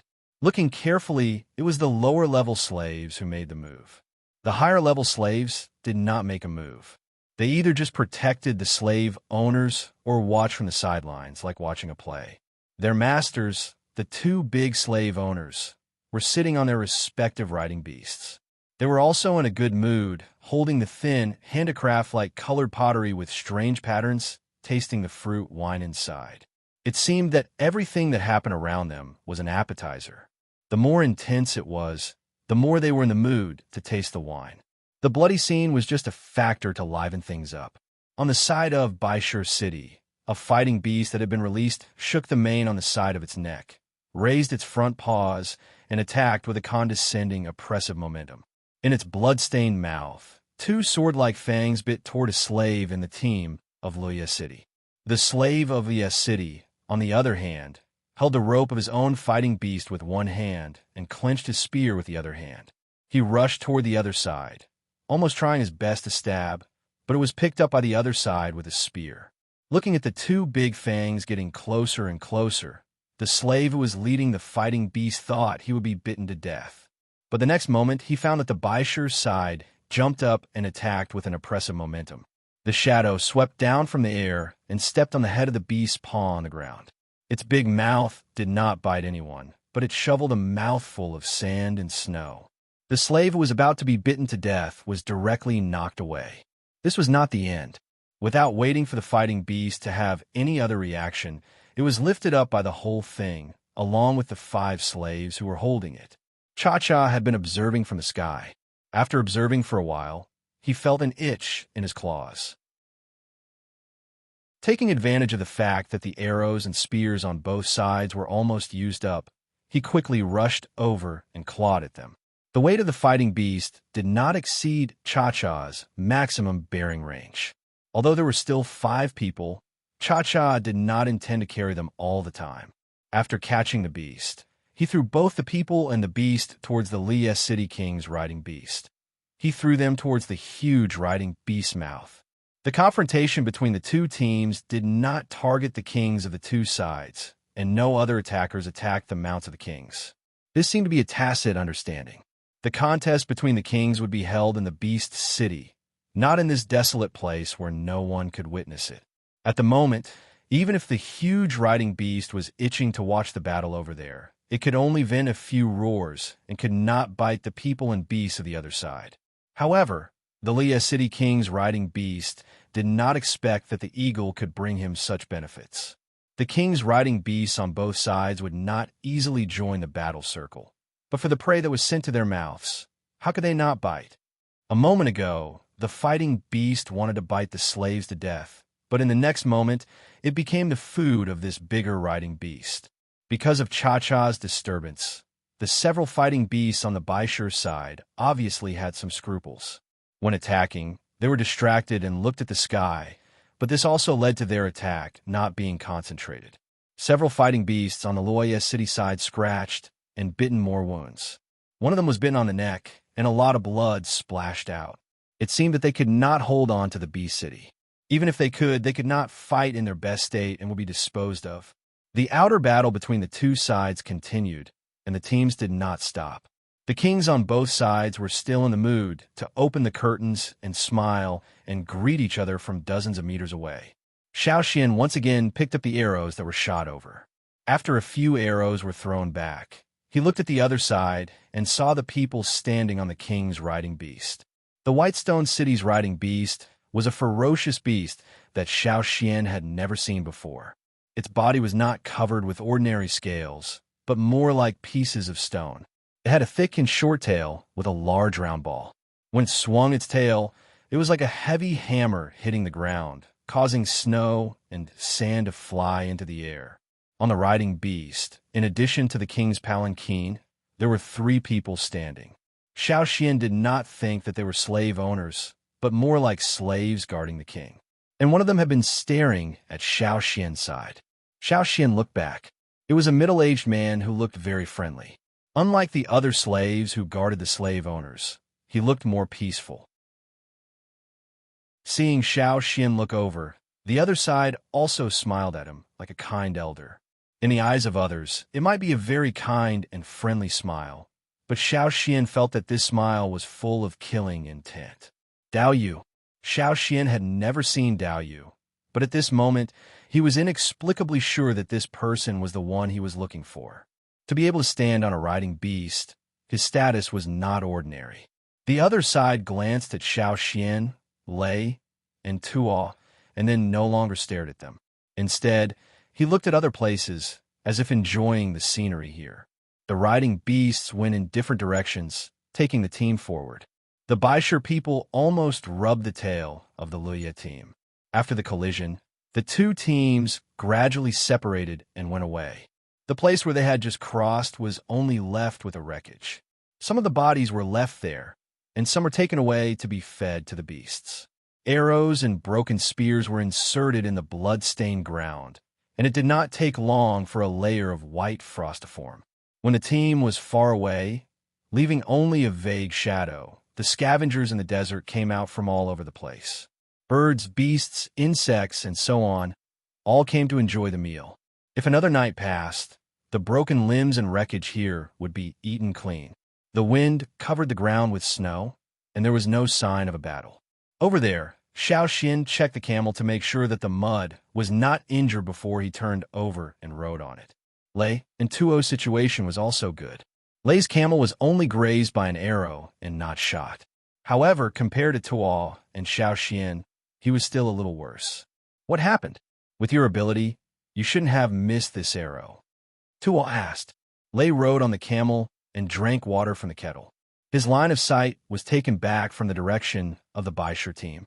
He said to Xiao Xian and Ta, "At that time, I felt someone staring at me and felt uncomfortable. Later, I saw him smile at me. I really wanted to break his neck." Chapter 313. When they were told by Xiao Xian that the person who had been paying attention to them during the chaos might be the traitor of the Flaming Horns tribe, Lei and Tuo both thought that if at that time they had directly rushed over and killed the traitor, that would have been good. "No wonder I thought that man looked strange," Tuo said. "If I knew, I would have gone over and twisted his head off." Lei felt very regretful. However, they also rationally understood that at that time, the success rate of rushing over was not high, let alone killing Dao Yu on the spot. Moreover, Xiao Xian felt that Dao Yu's strength was not necessarily weaker than theirs. It was even likely that he had the strength to match a senior totem warrior. If they really went over, even if it was a one-on-one, who would lose and who would win was not known, not to mention that Dao Yu was surrounded by Baisher people. After careful analysis, Lei and Tuo's heart was quite complicated. A Yinjiao traitor whose strength was stronger than them wanted to clean up the family, but could not clean it up. How would they face the shaman and the leader when they went back? Xiao Xian took the time to look for AI Sure to confirm that the man who had been standing on the Baisher City King's riding beast was Dao Yu, and then let Lei and Tuo pay more attention. Unlike the native Yinjiao people, Dao Yu, who could mix with the slave owners and reach the present level as a wanderer, was much more complicated than Lei and the others. If they were not careful, it was likely to repeat the tragedy of Yin Ji and the others. The more they went forward, the more places were covered with ice and snow. Xiao Xian could even feel a sense of oppression. If it was an ordinary person, they might not be able to stand in this place safely. Finally arrived, Sugu said excitedly. In front of them was Luoye City's base in the beast-fighting desert. Nearly 10 meters high stone walls were built in a circle on the periphery. Inside, stone houses were built. There were also some small sand houses around the stone houses, as well as some simple tents. The stone houses were for the slave owners to live in, while the sand houses and simple tents were for the other slaves who guarded here. Xiao Xian and the other two followed Su Gu and lived together in a stone house.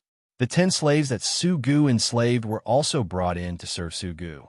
Although this was not Luoye City, it was just a stronghold in the beast-fighting desert. However, in the construction of the stone house, a lot of thought was put into it. Many pieces of monolith with a length of several meters were built into a double-story stone house with a height of more than 10 meters in the center. It was a place for the king to live. Naturally, it could not be shabby. At the same time, it also represented face.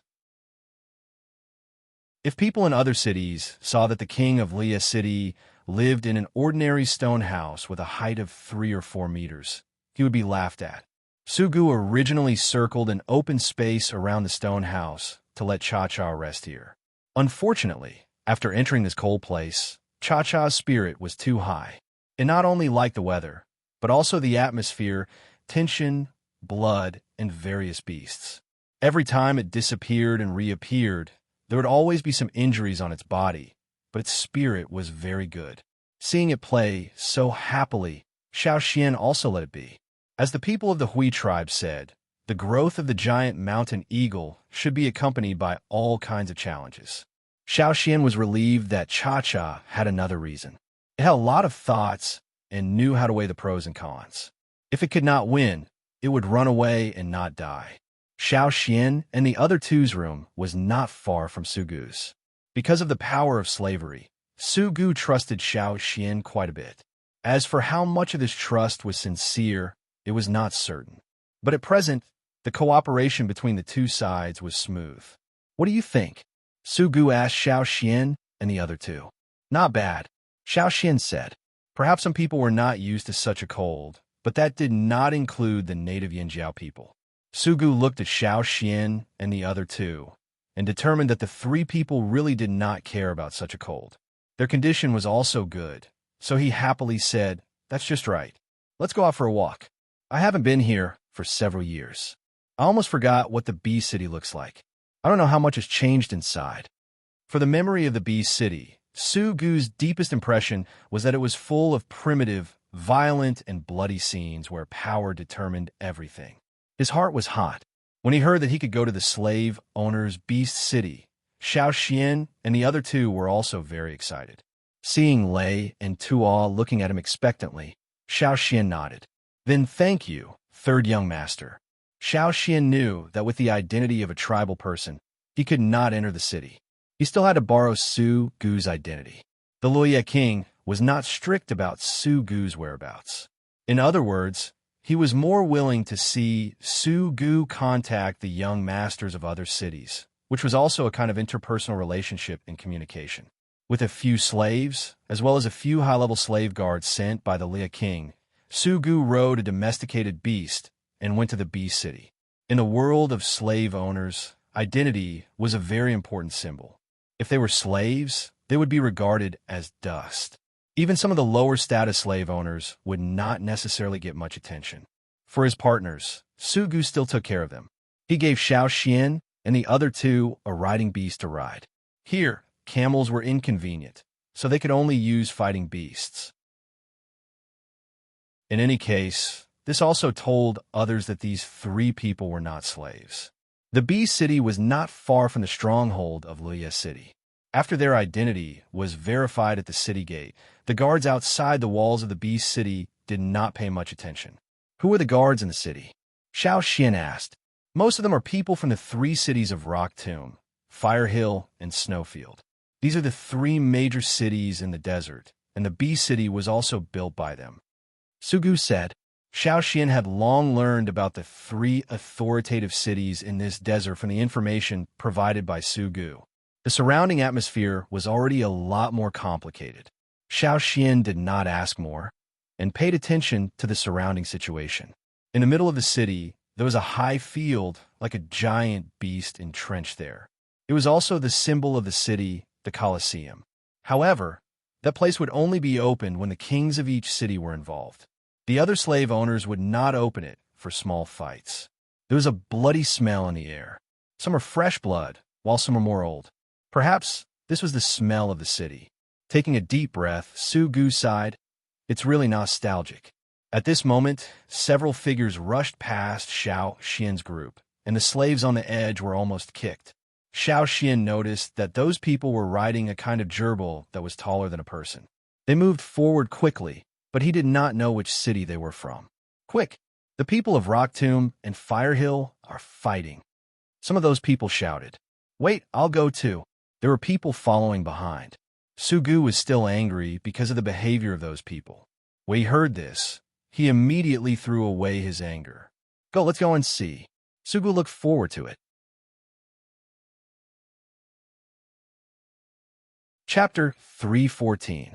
They followed the people riding the big gerbils to the Colosseum pit over there. In addition to the slave owners of the city king level, the other slave owners usually played in the Bee City and were held in the Beast Pit. In the Colosseum, in addition to the huge Colosseum in the city, there were many sunken pits. Just as those people said, it was in a pit nearby. Because it was the fight between the two cities of Rock Tomb and Fire Hill, whether it was to watch the excitement or to make friends, they all gathered there. When Xiao Xian's group arrived, there were already a lot of people gathered around the huge pit with a diameter of nearly 100 meters and a depth of about 30 meters. Because many of the beasts used for riding were easily manic after being close to the pit, the slave owners would let the slaves look at them while they walked over and stood next to the pit to watch at a close distance. At this time, there was a fierce beast that was nearly 7 meters tall in the pit. Its fur was like yellow sand, and the hair all over its body was like steel needles. It looked like a gorilla, but its head was different. It was bigger and looked strange. It had 3 eyes, and the blood-red eyeballs were turning, looking at the people around the pit. At this moment, The beast had probably just been brought up. Before, it had been restrained and suppressed by the slaves. After making a ruckus, it was breathing heavily. Listening to the sound, it was like the sound of rolling boulders, which already gave people a kind of oppression. Probably the surrounding spectators made its mood more irritable. The bloodthirsty and violent color in its 3 eyes was even more intense. Roar! The ferocious beast roared. In order to show its strength, it raised its 2 thick arms and hit the ground. For a time, the originally solid ground in the pit had more than one depression. Seeing this scene, the spectators were even more expectant. Under the attack of this level of fighting beast, could the other side win? After showing off its might, the ferocious beast turned its eyes again and scanned the pit. Then, it fixed its eyes on human figure. Sugu, who was standing on the edge of the pit, rubbed his hands, looking like he couldn't wait to start the fight immediately. Thinking of something, Sugu said a few words to Wuxia next to him, pointing to a place on the edge of the pit. Wuxia nodded and then left for the cloth bag. Xiao Xian had just noticed where Sugu pointed. It was a place to bet. The spectators could also place their bets on the Battle of the Beasts. Who did you bet on? Xiao Xian asked. Sugu pointed to the pit, the slave that was pressed. The person who was about to engage in a cruel slaughter with the beast in the pit was a slave sent by Rock Tomb City. At this moment, the slave stood there very calmly, without a good weapon in his hand. Once they entered the pit, there was a 50% chance that only one of them would come out alive, and the other would become the stepping stone for the winner. Of course, it was also possible that neither of them would come out alive. It's starting, someone shouted. Xiao Xian looked over. The first to make a move was the ferocious beast that was already on the verge of becoming restless. The ferocious beast went straight to the only creature in the pit other than itself. Its 2 arms full of destructive power mercilessly smashed down. There was no superfluous skill. The attacks of the ferocious beasts were always more direct and fierce. Every blow was the most simple and powerful attack. There was a sudden explosion in the pit, and the splashing dust made people unable to see the situation in the pit. At this time, the people standing outside the pit could clearly feel the tremor of the ground. The slaves standing on the edge of the pit to protect the slave owners saw the attack power of the beast. Their faces did not change much, but their bodies moved closer to the slave owners to protect them, so that they could better and more timely protect people and prevent accident from happening. Some slave owners also took 2 steps back. There had been an emergency in the pit. The fighting power of the beasts was too strong, and those young slave owners who were easily hot-headed because they were too invested, stood too close to the edge of the pit. So when the pit walls collapsed because they could not withstand the continuous attacks of the fighting beasts, they fell into it together and were trampled to death by the red-eyed fighting beasts. With the lesson of the past, although there were many crazy young slave owners approaching each time, more people still cared about their lives. The attack of the ferocious beast was very fast and destructive, but everyone knew that it was certainly not a simple character to be able to enter the pit. When in a weak position, it was necessary to rely on one's own physical strength, speed, skills, and so on to deal with the opponent and kill the opponent bit by bit. It was impossible to gain the upper hand in a hard fight. In such a place, once he failed, only death would await him. For the first blow, the slave avoided it. In the smoke that had not yet dissipated, there was a continuous roar again. It was the follow-up attack of the ferocious beast after discovering that the first blow was ineffective. The arms of the ferocious beast hit the surrounding stone walls. A piece of stone embedded in the wall was smashed, and some of the protruding corners were flattened. In the face of such a violent and continuous bombardment, the slave in the pit at this time seemed extremely delicate in comparison. After several attacks were avoided, the ferocious beast in the pit became more irritable and eager. Such a puny human had actually managed to avoid its attacks several times. If it could even touch a human, it would be impossible for it to crush a human to death. Boom! There was another explosion. This time, it hit the person, sending him flying and slamming into the wall of the pit. The people around made a hiss sound at the same time, as if the thunder had just hit them. Probably some people were still thinking about how much pain it would be to be hit like this. The slave who suffered a blow quickly entered the battle again and was not hit again. After a while, the frequency of the ferocious beast's attack began to decline, and the spectators around had begun to become impatient. At this time, the ferocious beast in the pit suddenly made a mournful howl. This made the people who had just complained shocked.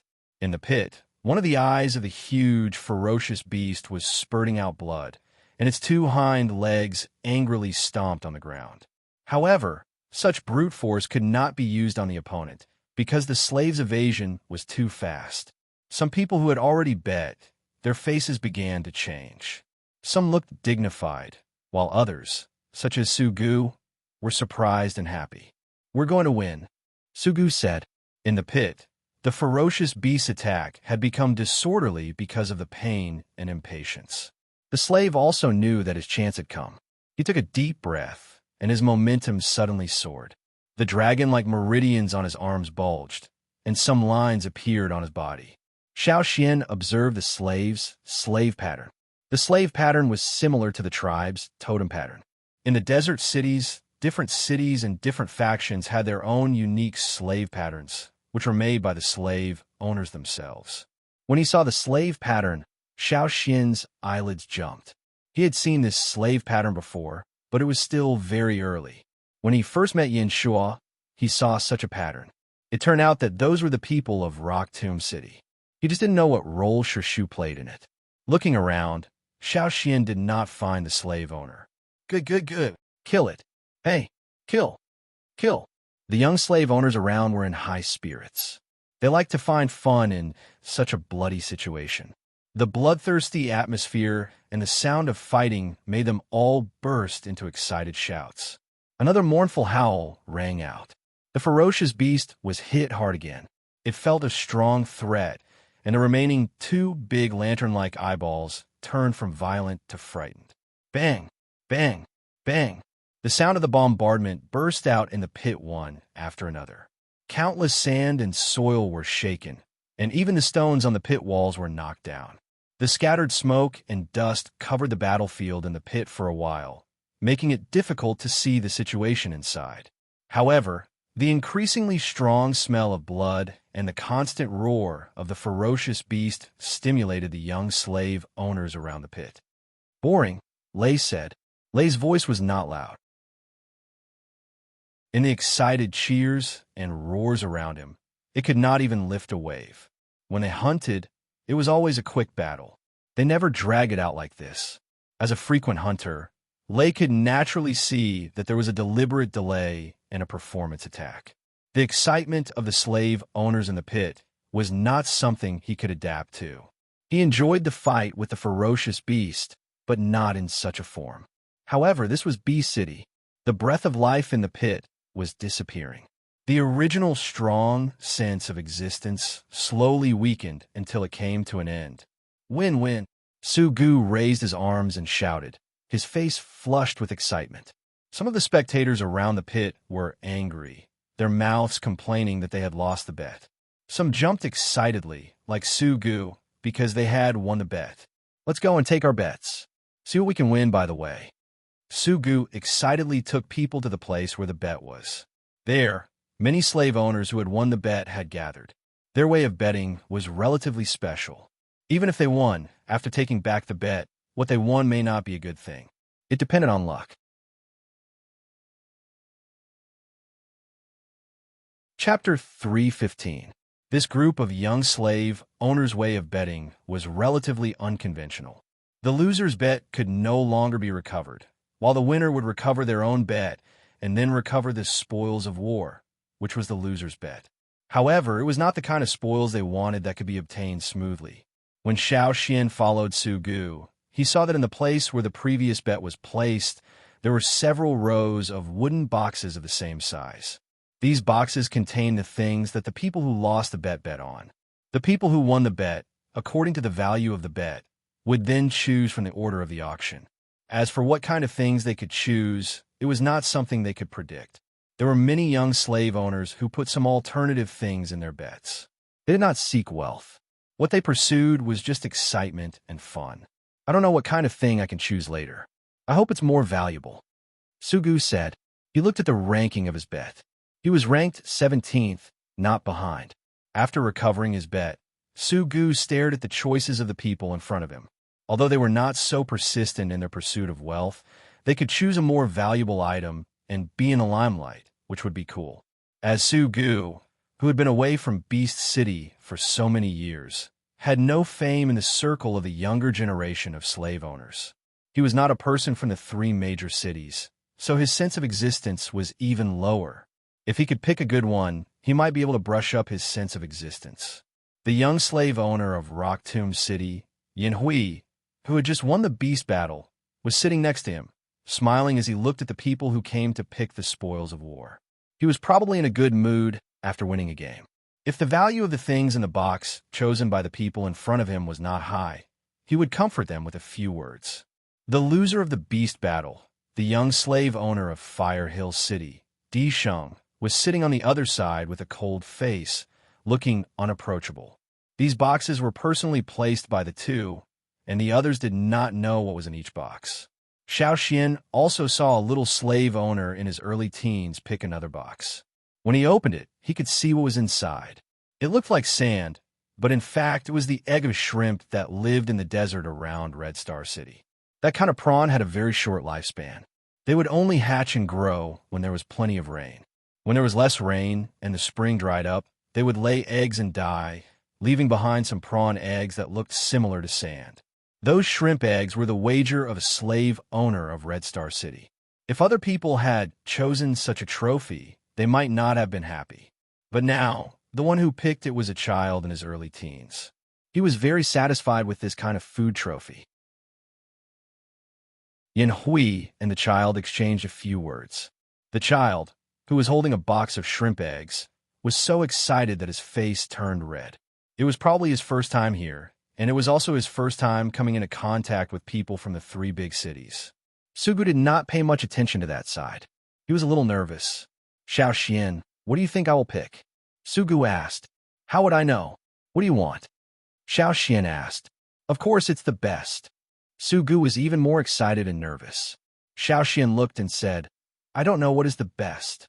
If you were to choose, which one would you pick? Sugu asked. The third in the first row. Xiao Xian answered. Sugu looked at the boxes placed over there. The people who picked in front chose the second row more, while the first row, which was closer to them, was chosen less. Perhaps everyone subconsciously felt that it was better to have something further away. Why? Sugu asked.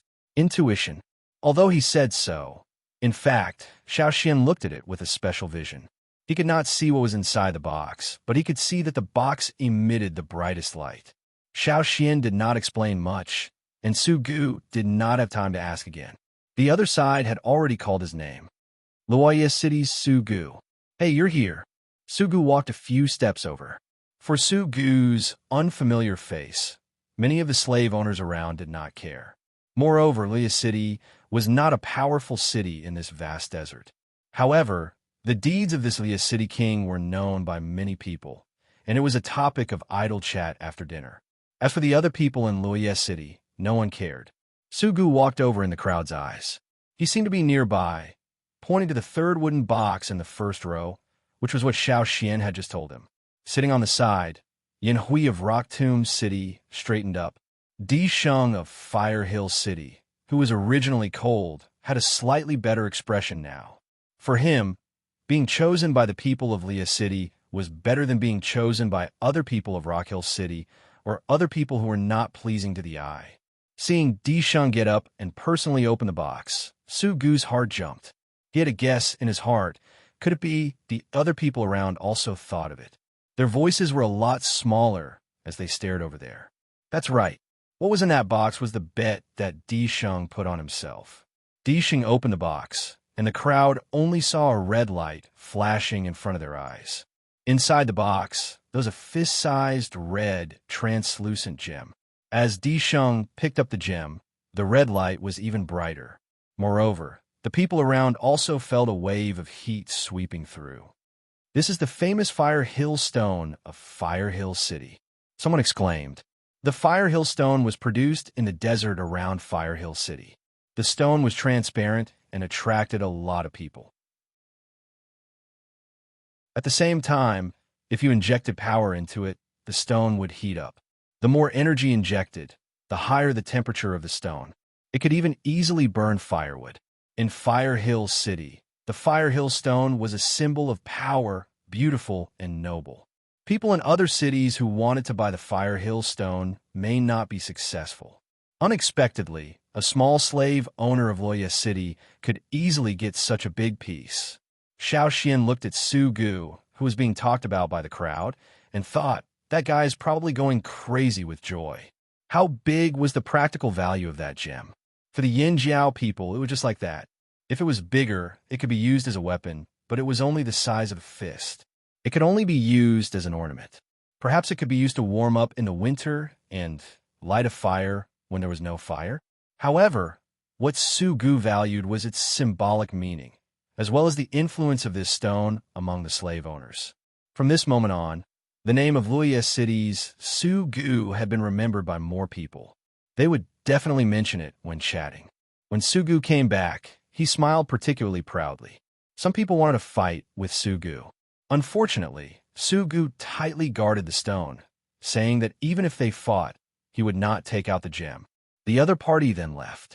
The beast's corpse in the pit had been removed, leaving only a bloody ground. Soon, the second beast fight was about to begin. This time, there were no giant beasts, but 2 slaves. For this group of slave owners, there was not much difference between slaves and beasts. Even slaves were not as good as beasts. When the giant beasts were on the stage, they were more attractive, while the slaves were inferior. The people standing around the pit dispersed a little. They planned to go to the other pit to see, but Su Gu did not leave. He intended to continue to watch the next one. In the field, the 2 slaves' seemingly irregular moves intersected with the shadows of their fists.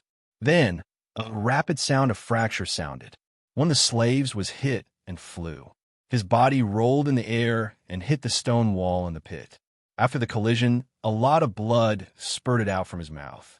Xiao Xian could see that the slave's chest had several broken bones. Moreover, these broken bones pierced his internal organs, hurting his heart and lungs. Sure enough, the slave who fell to the ground had his head askew and died directly. The reason for this beast fight was because of an ownerless female slave. The winner would own the slave. The winning slave owner was very happy and directly used the power of enslavement on the spot to enslave the person. This was the second time Xiao Xian encountered a slave owner enslaving a slave other than Su Gu. Moreover, this time it was not a practice. The young slave owner who was enslaving was a little nervous. Although it was not his first time enslaving, there were always failures. Now, it was still under the watchful eyes of the public. If he failed, he would certainly be laughed at by other cities. The pressure was quite great. However, this time, his enslavement was unusually smooth. Looking at the slave who was successfully enslaved and looking at him with charming eyes, he only felt a burst of heat and quite complacent. He felt that today was really an extraordinary day. Observing the fluctuations of the flame in his mind, Xiao Xian moved his fingers. Because of the long and wide sleeves, no one could see that there was a little blue flame on his hand in the sleeve.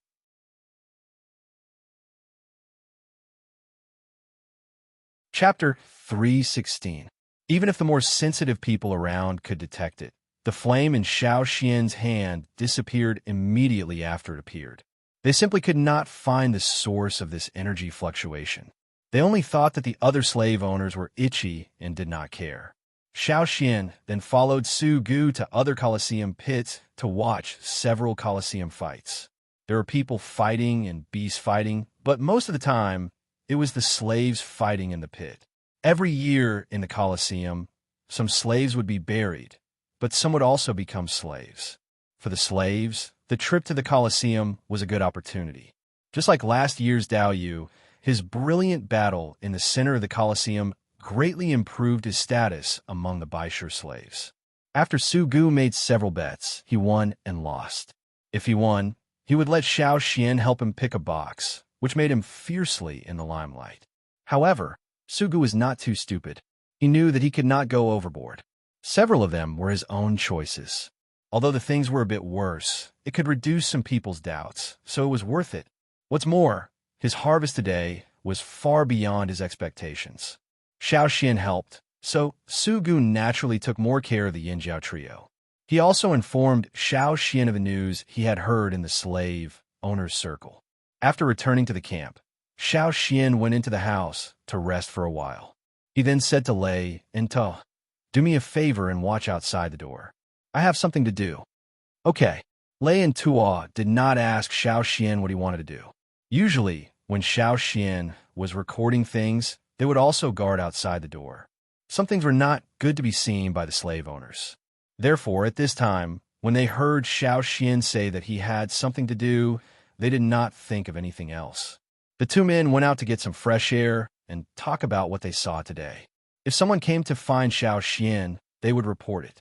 Anyway, they would not easily let others enter the house. After Lei and To went out, Xiao Xian carefully looked around to make sure that no one was staring here. Then he raised his hand. Today, he had seen several fights over slaves, and he had also seen the slave owners enslaving people on the spot. Every time those slave owners enslaved, there would be a flame in Xiao Xian's mind, similar to Sugu's. Although there were differences between the flames, it was not as big as the totem flames between tribes. During the enslavement, Xiao Xian clearly remembered the power fluctuations in the fireball. Every time he saw it, his impression deepened. Even when he was watching, Xiao Xian unconsciously imitated it. At that time, there were many slave owners around, so he didn't try it out. Now that he was back, there was no one else around, so it was a good opportunity. Before leaving the tribe, Xiao Xian had discussed the power of the slave owners with the shaman. For the tribesmen, it was hard to imagine how a group like the slave owners obtained their power and how they were given their power. However, Xiao Xian was now sure that the power of the slave owners was very similar to the tribe's fire seed. Xiao Xian even speculated that these two powers might be of the same origin. Taking back his thoughts, Xiao Xian mobilized the power in his body. The totem flame in his mind rolled up, and the blue flame was more active. Some slender tentacles stretched out from it, then gathered together and extended. Xiao Xian only felt a force from his head down, flowing through his neck, shoulders, and along the raised arm. It kept moving forward. The totem patterns on his face and other parts of the body were revealed. The totem patterns on the arm rushed to the elbow and stopped near the wrist. However, in Xiao Xian's body, the power did not stop. It still continued to move forward, as if to rush out of Xiao Xian's arm. Boom! There was an imperceptible soft sound. Xiao Xian's palm was surrounded by blue flames. At first, these blue flames that rushed out of the palm were somewhat diffuse, as if they would dissipate at any time. But soon, they became solid and stable, clinging to Xiao Xian's palm. Xiao Xian looked at the flames coming out of his palm. This was different from when he used the tribe's secret engraving technique to engrave Caesar. At this time, there was no totem in his hand. It was also different from the situation at that time. It was more overbearing, more powerful, and less approachable. Withdrawing his power, the blue flame in his palm disappeared. Mobilizing his power, the blue flame appeared. Back and forth several times, Xiao Xian used it more skillfully. Was this the power of the slave owners to enslave their slaves? He just didn't know if they could really enslave them. After thinking about it, Xiao Xian wondered if he should be like Su Gu, getting a small biological body to practice. His eyes swept around the room. Then, Xiao Xian found a black beetle coming out of a hole in the corner. The beetle that crawled out of the hole was originally going in another direction, but it was intercepted by Xiao Xian. Xiao Xian looked at the beetle that was not as long as his little finger. He felt that the insect was very familiar, but for a moment, he couldn't remember what kind of beetle it was. The bee city was located in a desert with a relatively low temperature all year round. He didn't expect these insects to come out in such a cold day, which was extremely rare in other places. However, there were many unusual creatures here. So Xiao Xian no longer thought about it. Instead, he turned to think about using it to try out the newly learned method of enslavement. He didn't know if it would work. Let's try it. Xiao Xian mobilized the power in his body, feeling the tentacles formed by the blue flames extend again through his arm. The solid blue flame appeared in his hand. Xiao Xian looked at the beetle on the ground, which could be crushed with a finger. He reached out and touched it. At the moment of contact with the beetle, Xiao Xian seemed to see a flaming tentacle stretching out to the beetle, like a binding. The struggling beetle, with the binding of those tentacles, became smaller until it stopped moving. When everything stopped, the blue flame in Xiao Xian's hand had disappeared. Everything around him was the same. The only difference was the small black beetle that stayed obediently at Xiao Xian's feet. Was it successful? Xiao Xian looked at the beetle at his feet and determined that it was not dead, just obediently staying in place. Insects were not like humans, let alone this kind of low-level insect. They couldn't speak, couldn't express themselves, and couldn't communicate. Therefore, Xiao Xian didn't know if this first attempt at enslavement was successful or not. If it was successful, how successful would it be? The turtle that Su Gu enslaved for the first time was already in the pot. This beetle didn't even reach the level of being in the pot. Xiao Xian didn't intend to crush it for the time being, so he just left it for observation. The beetle probably sensed that there was nothing else, so went back to the hole. The ground was not paved with stone slabs, but sandy soil. It was very common for insects to make holes. Xiao Xian also didn't want to block the wormhole. Watching the beetle go to the hole, Xiao Xian got up and planned to go out to get some fresh air. However, after taking 2 steps, Xiao Xian suddenly thought of something. He jerked his head to look at the beetle that was walking toward the hole. The muscles on his face twitched twice. He wanted to laugh, but he was helpless and also a little embarrassed. He remembered why he felt that the beetle was familiar. Although the beetle in front of him looked a little different, it was still very similar to the insect in his memory. As for the beetle's name, it was a scavenger in nature, known as the dung beetle.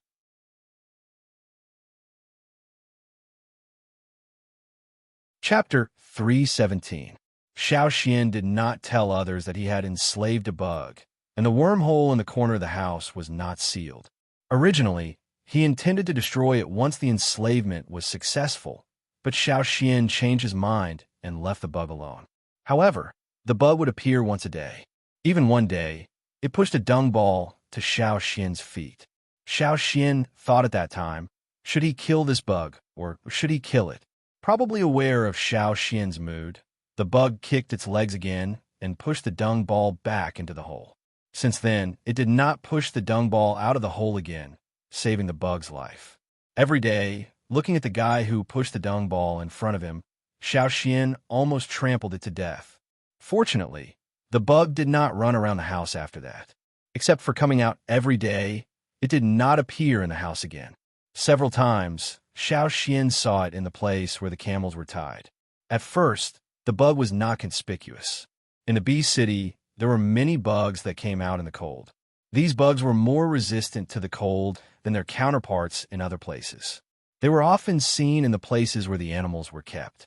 Xiao Xian could point out which one was his slave at a glance from dozens of beetles. As the days passed, Xiao Xian found that the bug's growth was very fast, much faster than its peers. In less than 5 days, it had grown more than twice as fast, and even showed signs of continuing to grow. This bug, in addition to its size, also began to change in appearance. Originally, it was black all over, but now it had become blue. Xiao Xian also wanted to try to unlock the lock on this slave, but he did not understand the process of unlocking it. He had never seen Su Gu unlock his slaves, so after some consideration, he gave up the idea. Another 5 days passed, and the blue on the beetle's body was deeper and purer. It looked like a layer of dark blue armor, reflecting the blue light under Yang Wang's eyes. As for its body size, it changed almost every day, growing even faster. From the time Xiao Xian succeeded in enslaving it until now, 10 days had passed. The beetle, which was not as long as a little finger, had now grown as big as Xiao Xian's fist. Its 6 feet were like knives with hooks. Xiao Xian saw it roll the dung ball in the camel's shed, easily cutting off the weeds and branches around it. Originally, Xiao Xian was also worried that the beetle would be seen. After all, in such a place, such a big beetle was too special. Unexpectedly, this thing was quite clever. When someone passed by, it quickly hid and slipped into the haystack, leaving the dung ball, which was obviously bigger than the others, there. Fortunately, the slave who took care of the camel did not notice it. On weekdays, even if this beetle appeared in Xiao Xian's room, it would only be active near the corner of the hole and would not run around. This was Xiao Xian's request. Beyond Xiao Xian's expectation, this beetle was quite obedient, or it could understand some more complex instructions. In addition to Xiao Xian, Lei and Tuo in the same room naturally knew the existence of this beetle, but they did not know that it was Xiao Xian's slave. Lei and Tuo were told by Xiao Xian not to kill the beetle. The two men looked at it every time, and they naturally saw the changes of the beetle in their eyes. Although they were puzzled, since Xiao Xian did not want to say more, they did not ask. They wondered if the bug was domesticated by Xiao Xian. When it lay there motionless, the beetle looked like a piece of sapphire. "Don't say, it really looks like it," Lei said. 2 days ago, they saw a blue gem in the slave owner's bed. It was not the kind of transparent like the fire hill stone and fire crystal. Now, this beetle looked like that piece of sapphire. Therefore, when there was no one else, Lei and Tuo jokingly called the bug Sapphire. Shouting, they tacitly agreed. Whether it was a dung ball or not, for Lei and Tuo, they did not mind. They just felt that this bug was very interesting. Sometimes, when they were bored, they would pick up a few thin branches to play with, watching those thin branches being cut into pieces. On this day, Su Gu and a slave owner in Baishu City had a fight.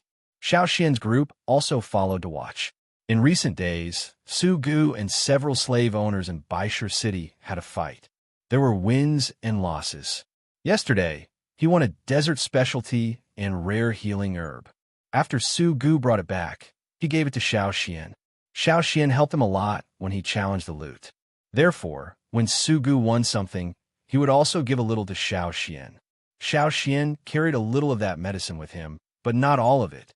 It was all in the room. When Xiao Xian's group set off for B City, in another place not far from B City, there was a stone house in Baishu City Station.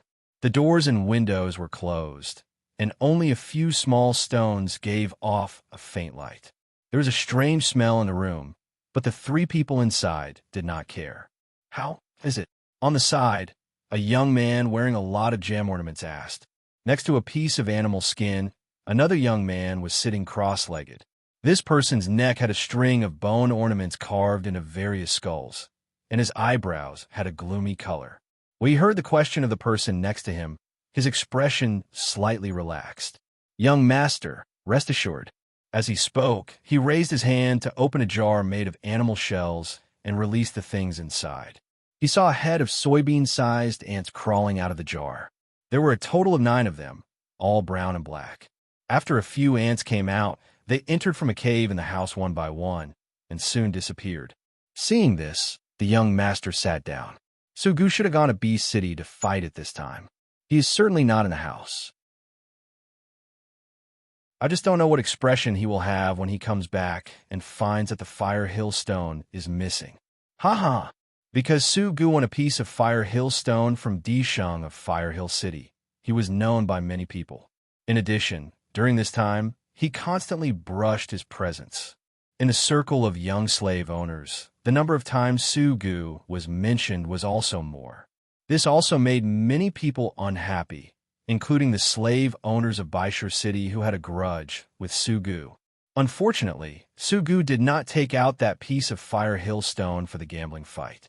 In order to teach Su Gu a lesson, the young slave owner deliberately called 2 people to come over and find a way. At the same time, he also received news that Su Gu did not like to let slaves stay in his room. So there was today's matter. Thinking of Su Gu's loss of the stone that the Fire Mound City's young master lost, the Baishu City's young master laughed again. If such a stone was lost, Su Gu would certainly lose face among the slave owners. For this group of young slave owners, face was very important. In the room, in addition to these two people, there was a third person, but he did not make a sound from beginning to end, just quietly listening to the conversation of the other two people. Under the ground, a team of 9 ants was going from the Baishur city station to the Leah city station.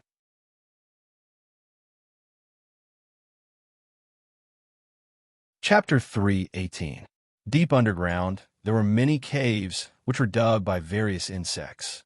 These 9 ants, in addition to digging by themselves, would also use these wormholes to move forward. The young master of Baishur took a sip of tea, looked at the man sitting on the animal skin with his eyes closed, and asked, "What did you see?" The man sitting on the animal skin was very impatient, complaining that the young master was really impatient. How long had it been? He asked 4 times already. The answer was also distracting, and the more distracted it was, the more energy it would consume. No matter what he thought, the man with the skeleton did not show any disgust on his face, but more respectfully said, "It's still moving forward." He could perceive some things through those ants and then guide them to do things. In order to meet the young master's request, he did not hesitate to take out the sand ants that he had been raising for a long time. He was not a slave, but he had always maintained a slave-like status. Because of his own ability, his status among the slaves in Baishur was not bad. If Xiaoxian was here, he would be very surprised to see the totem patterns on the young man sitting on the animal skin. This was because Xiaoxian was very familiar with the totem patterns on this man's body. The totem warriors with such totem patterns were neighbors of a Yinjiao people, the Wanshur tribe. Moreover, this young man was not an ordinary warrior, but the next shaman of the Wanshur tribe. He had been in Baishur all this time, and when he returned, it was time to succeed the shaman. "Why haven't we arrived yet?" The young master of Baishur was dissatisfied. The other two did not make a sound. All the explanations were nonsense, and the more they said, the more the young master's temper would be. After a long time, when the young master was ready to ask for the 8th time, the man sitting on the animal skin finally said, "We're here." He had sensed through the sand ants that they had entered the Leah city station. Around the beast city, any station had a lot of beasts. There were a lot of insects living there, especially the kind of dung beetles that Xiaoxian had seen before. They dug their holes very deep. Even if they were resistant to the cold, they would try to avoid the cold on the surface as much as possible when resting. Therefore, in the depths of every city, there were many wormholes. The team of sand ants from Baishur City entered Loye City through the underground interlaced wormholes.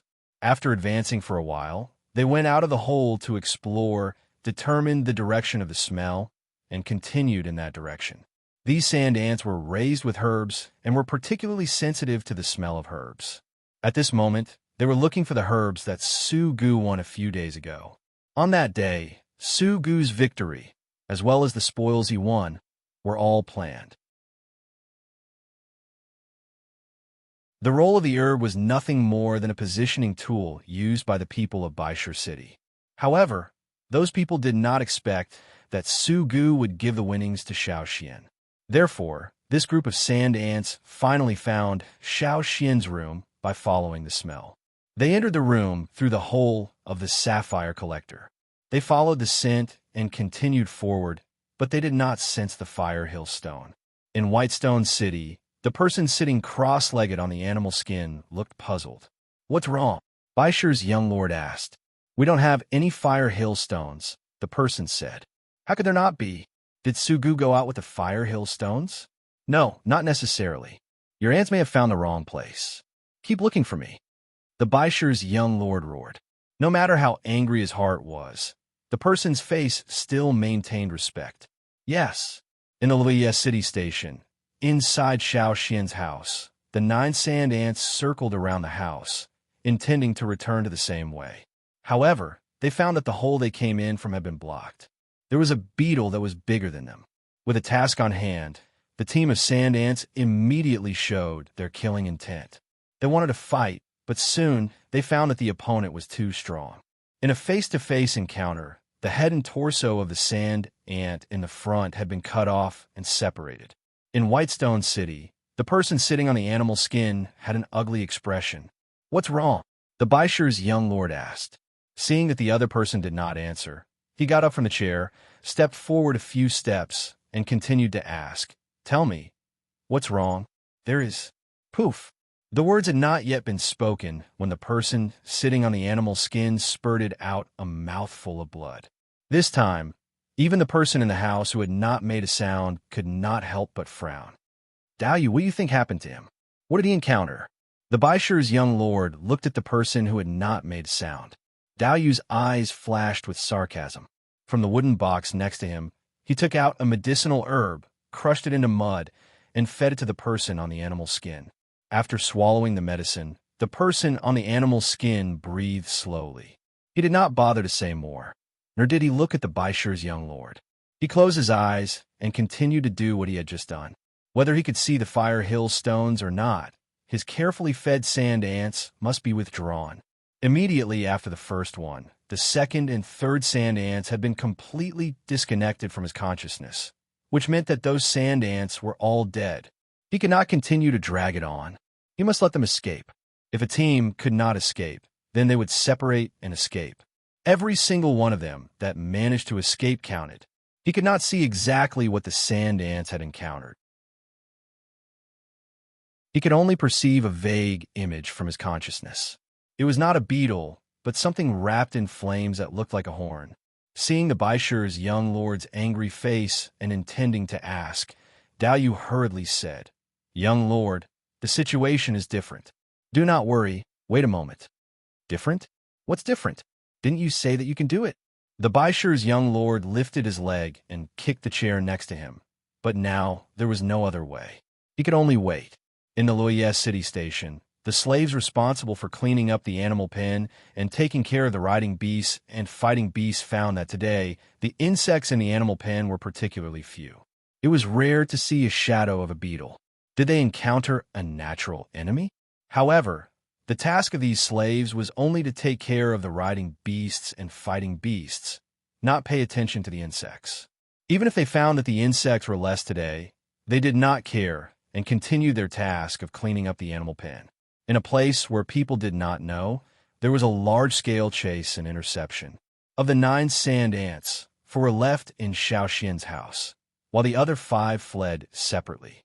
Some went into the hole from which they came, some fled from other places, and then climbed out from the window or the door. After that, they either escaped from the ground or found a hole to escape from underground. However, even if they fled separately, they could not escape the encirclement of hundreds of thousands of beetles. Especially when they drilled into the underground hole, they were directly blocked there. Poof! In the Baishur station, the man sitting on the animal skin spurted out a mouthful of blood. He looked weaker than before, and his face was gray. Not only was it caused by the severing of the sand ant's consciousness, but it was mainly caused by his anger. He spent a lot of effort to cultivate the sand ants, a total of less than 20.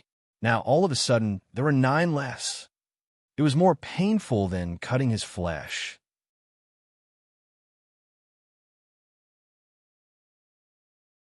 Chapter 319. When the plan failed, the Baishur young master flipped all the things in the house. The man sitting on the animal skin was kicked hard. Daoyu was also spat and scolded twice, but compared to the former, he was not beaten. This treatment was already very good.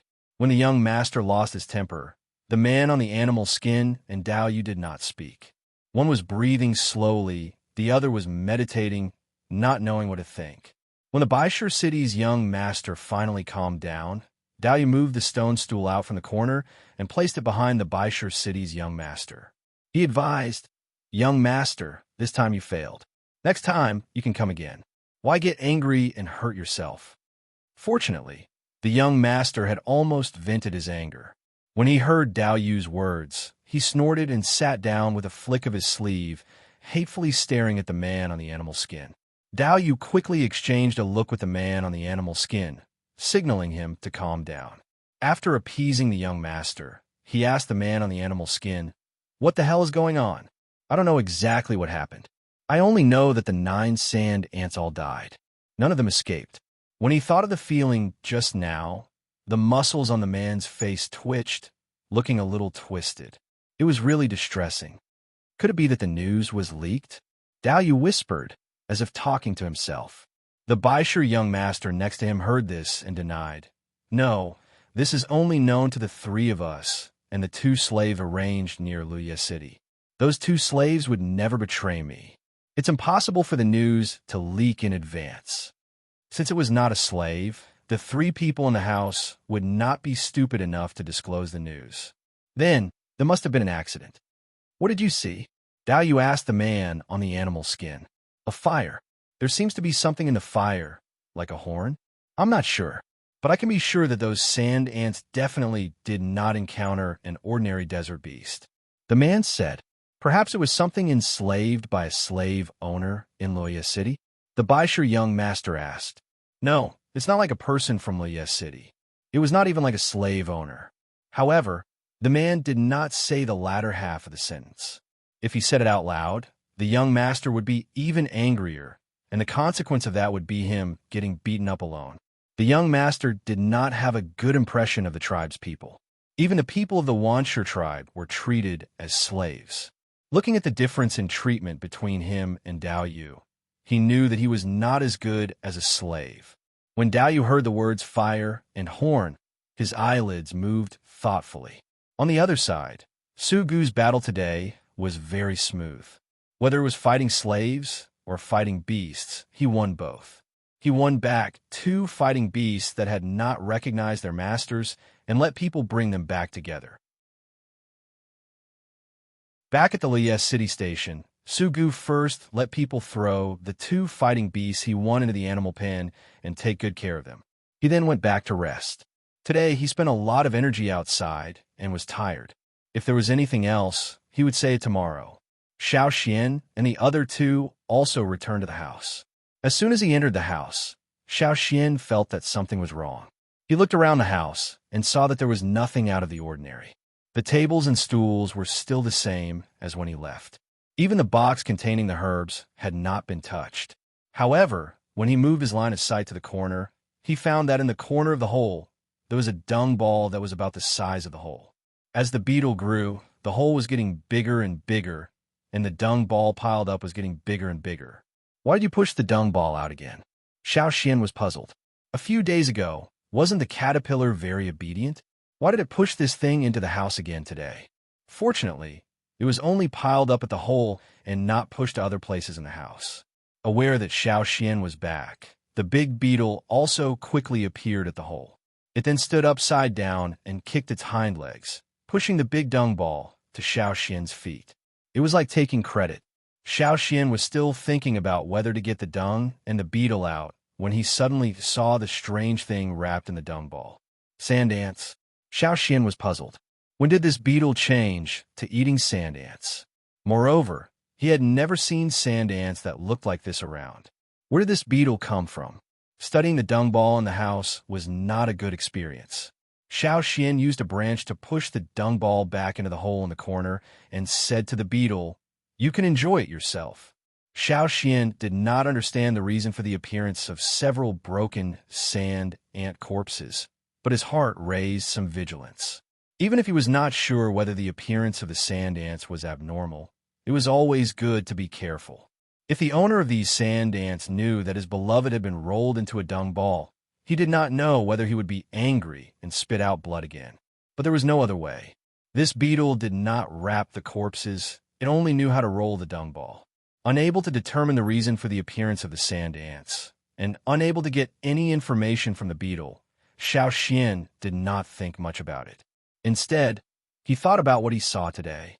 Today, in the bee city, he saw a man from Shaki City enslaving a fighting beast. Xiao Xian had some feelings about this. Su Gu wanted to enslave the two fighting beasts he won, and Xiao Xian just wanted to see it again.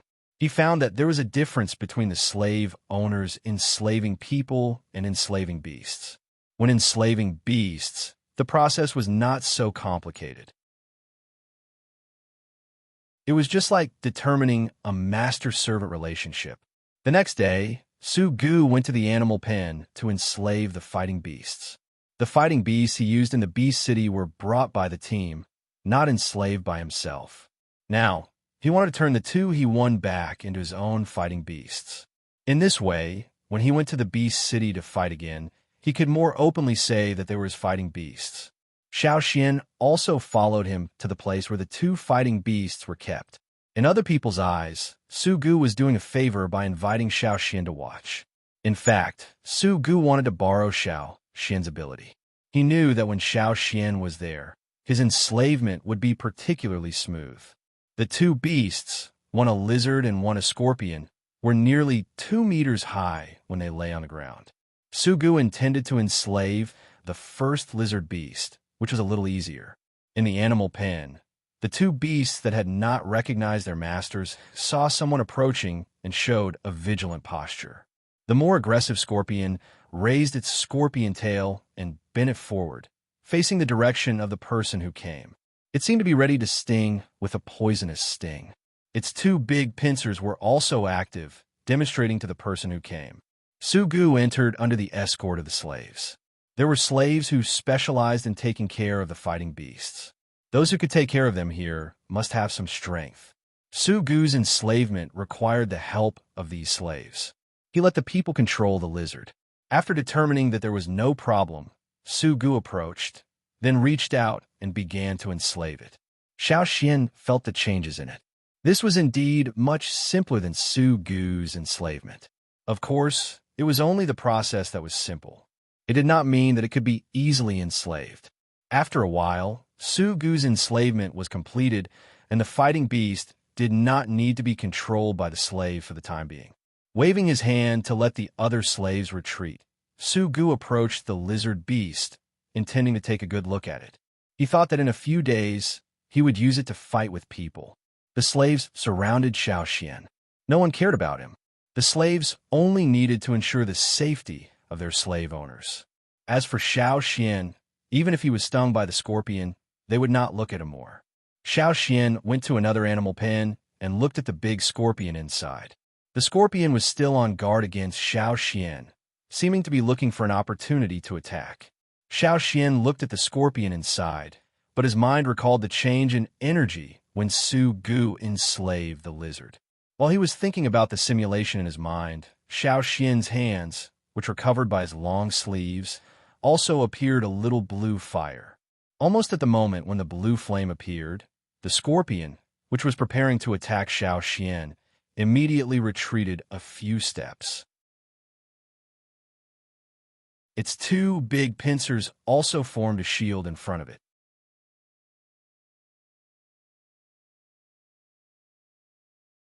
Chapter 320.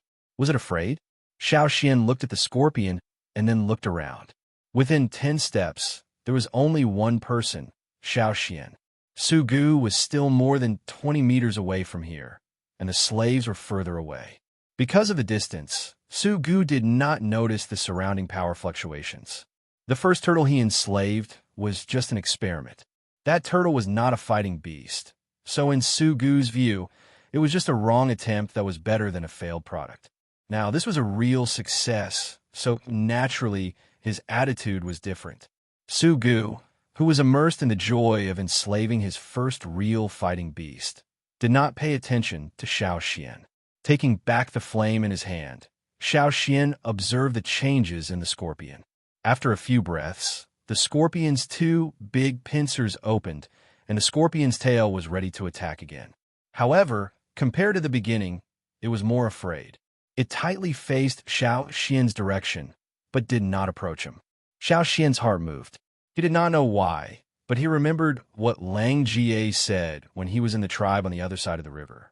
At that time, Xiao Xian was just a poor little kid in the cave under the mountain who could not satisfy his hunger. At that time, Lang Jie and the others talked about the fire. Xiao Xian, who was called over, listened to them talk and laugh. Xiao Xian was also puzzled. Why didn't the tribe see the invasion of the fierce beasts? Because of Xiao Xian's question, Lang Jie and the others laughed. Then someone pointed to the top of the mountain and said, "Because they are afraid of fire."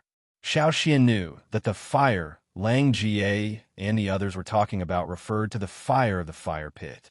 Now, Xiao Xian inexplicably thought of the words of that year. Mobilizing the power in his body, Xiao Xian's hand once again had a flame. The vigilant scorpion once again stepped back. Just like before, the two big pincers formed a shield. Xiao Xian took a step forward. Scorpion retreated. Xiao Xian moved forward while Scorpion retreated. Putting away the flames, Xiao Xian moved forward again. Scorpion was still on guard, but he no longer retreated.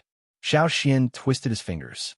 He was certain that the scorpion was afraid of the fire in his hand.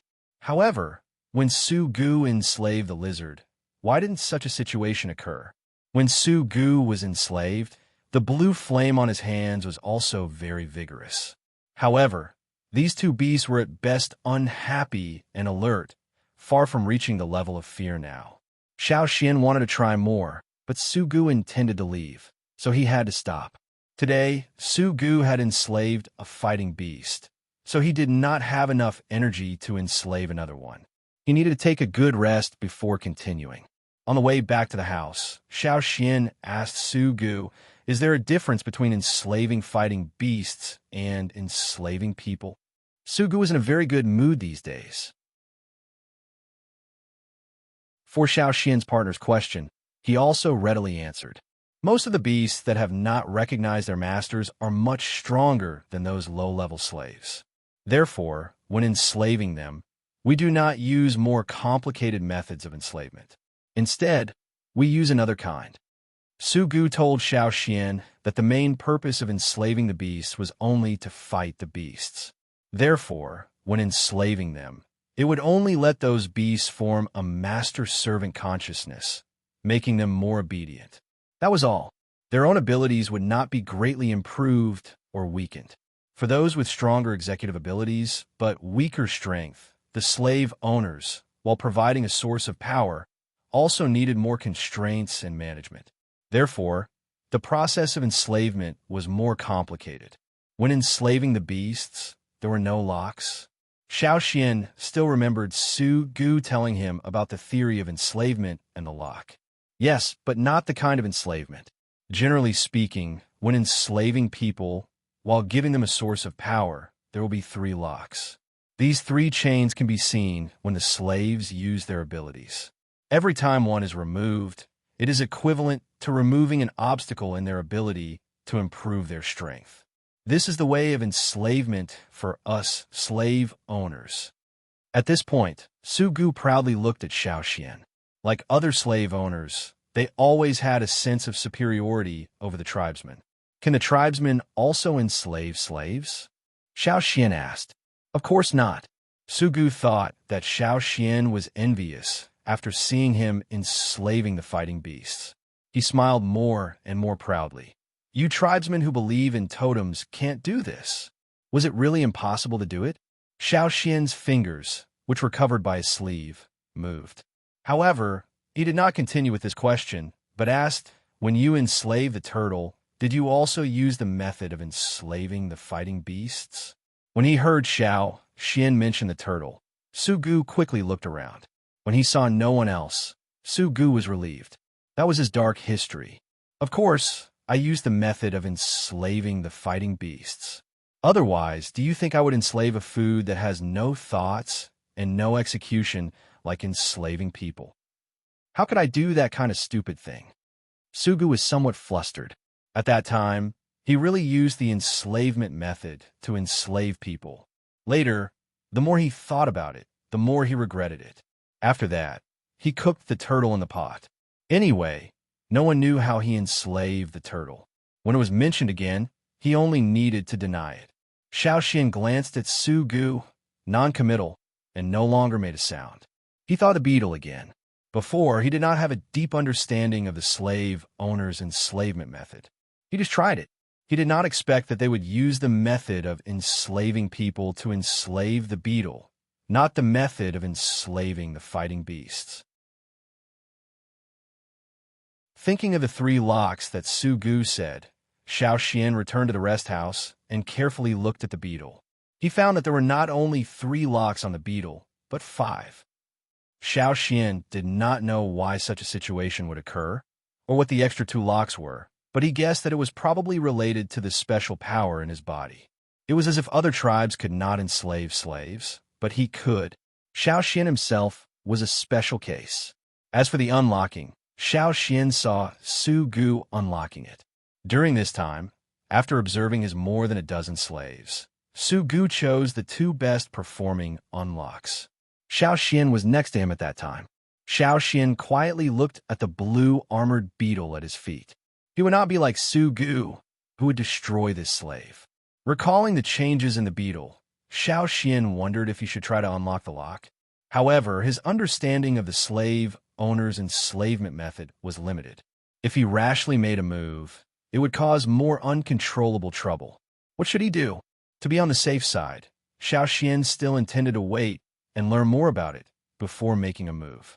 At this moment, the beetle that stayed at Xiao Xian's feet did not know the thoughts in its master's heart. Yesterday, it pushed the ball wrapped in the corpse of the sand ant back into the hole. Its master said to let it enjoy it, but it usually did not eat sand ants. However, its master's words were not good, so it could only eat a little every day, eating those sand ants. After eating it, it felt, hey, the taste was not bad.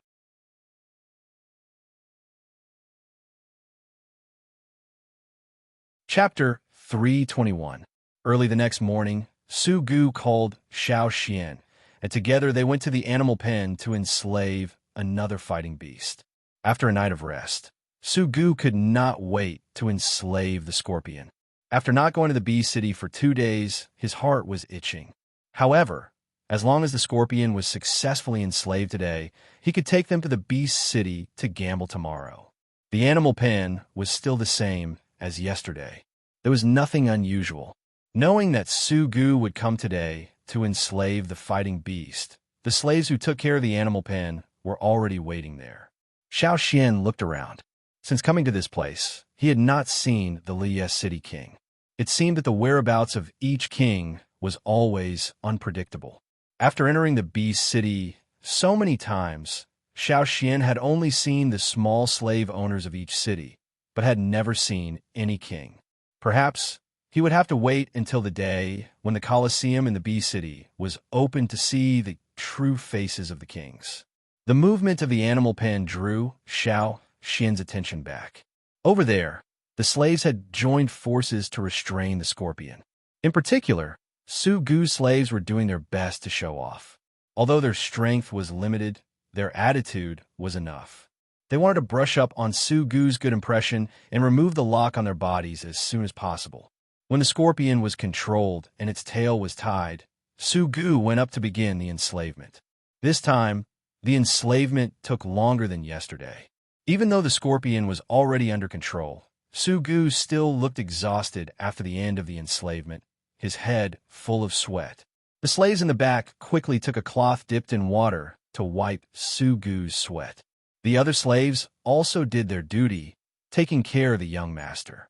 Seeing that there was no stool here, a slave cleverly lay directly on the ground, letting Su Gu sit on his back. After resting for a while, Su Gu's complexion was a lot better. He stood up and looked at the scorpion at close range. Unlike yesterday's lizard-fighting beast, this scorpion's temper was obviously a lot worse. When Su Gu approached, the scorpion's tail was erected again. It also faced Su Gu. Although it did not stab down, it still carried a threat. Xiao Xian found it strange and asked, "Haven't you successfully enslaved it? Why is it still so defensive against you?" Su Gu was not angry because of the scorpion's behavior. Instead, his eyes showed joy. When he heard Xiao Xian's question, he said, "The stronger the beast, the harder it is to tame it. It behaved like this because I used other forces when I enslaved it, and not because I subdued it with my own strength. Is there a difference?" Xiao Xian was puzzled. Of course there is. Those who were directly defeated and willingly enslaved were definitely different from those who were forcibly enslaved with the help of slaves. My father's riding beast was enslaved after he defeated it. Therefore, even though the beast was very strong, it was very obedient to my father. Su Gu pointed to the scorpion not far in front of him and said, "And like this, after the successful enslavement, there will be rebellious emotions. But it doesn't matter as long as we can stabilize it, make it more obedient, and persevere until the beast battle. Su Gu said with confidence, "In the future, when I am stronger, I will also subdue one with my strength." Although the scorpion still had a little rebellious mood, it was much better than yesterday. It showed its fear of Su Gu, especially when Su Gu stretched out his blue flame hand. It was even more fearful. However, it was still not comparable to yesterday's behavior when it saw Xiaoxian. Su Gu walked around the scorpion to test it. He felt that if it were to fight with people, this scorpion's chance of winning was greater than yesterday's lizard beast.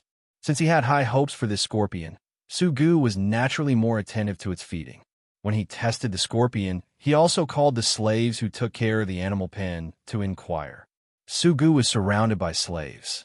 Some were there to protect Su Gu, to prevent the scorpion from suddenly attacking, while others were called by Su Gu to ask questions. Xiaoxian did not go over. He found a dung ball in the animal pen, which was much bigger than the other little beetles that rolled out. At the same time, there were some other things on the dung ball. Xiaoxian looked closer and found that the ball was wrapped with some insects, just like yesterday's ball wrapped with sand ants. However, the insects wrapped in this ball were not sand ants, but another kind of insect that lived underground. Looking around, Xiaoxian finally saw a little blue under a pile of thin branches. Yes, it knew how to hide. However, it hid itself. Leaving such a ball was too conspicuous. Fortunately, the slaves who took care of the animal pen did not pay attention to these balls. So to say, the ball wrapped in insects was really made by this beetle. However, when did this beetle change to eating insects? Probably aware of Xiaoxian's approach, the beetle also moved to this side. "Xiaoxian, what are you doing over there?" Su Gu asked. He did not go close to that side, as it was too dirty. "Nothing." Xiaoxian went back. He did not want to stay near a pile of waste from the beast's metabolism. "Right. 3 days later is the day when the Colosseum opens. You can follow me in then." Su Gu told Xiaoxian some things to pay attention to at that time. Xiaoxian wrote it down one by one. If he wanted to stay safely in a place full of slave owners and slaves for a while, he had to be cautious. After returning to the house, Xiaoxian relayed what Su Gu said to Lei and Ta. The next day, Su Gu got up early. Today, he was going to take the lizard-fighting beast out to fight with people. He sent someone to call Xiaoxian and the other two to go together. However, Xiaoxian did not plan to go out today. He wanted practice unlocking in a house. Although he had seen Su Gu unlocking slaves, he was still not sure about the actual implementation. He had to simulate more. If he followed Su Gu, there would be no opportunity to practice simulation. There were many slave owners in Beast City, so he would be noticed. However, Xiaoxian did not go out, while Lei and Tuo were very interested. They stayed in the house for 2 days and could not walk around at will. They could not go out. When they heard that Su Gu was going out, their hearts itched. Watching the fighting beast was secondary. They just wanted to go out and stroll around to get to know more beasts. In Beast City, there were many beasts that they had never seen before. Observing more could let them know more about those beasts. After waiting for the others to leave, Xiaoxian listened to the movements around him. After confirming that there was no one, he locked the door. He recalled the time when Su Gu unlocked the slaves, the power fluctuations and laws that were produced, and began to simulate it. However, he did not know why. Today, Xiaoxian's simulation did not go well. There was always a mistake in some link. After repeated failures, he was a little tired.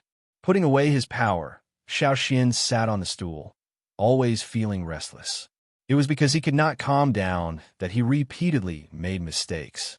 In the afternoon, a slave who followed Su Gu came to Xiaoxian and asked Xiaoxian if Lei and Tuo had returned. "I didn't see their people. What happened in the end?" Xiaoxian hurriedly asked. "There was a dispute not long ago. When it calmed down, the young master could not find their people. For this reason, the young master also lost his temper," the slave said with dissatisfaction. Hearing this, Xiaoxian did not care about anything else. He took his knife and went with the slave to Beast City.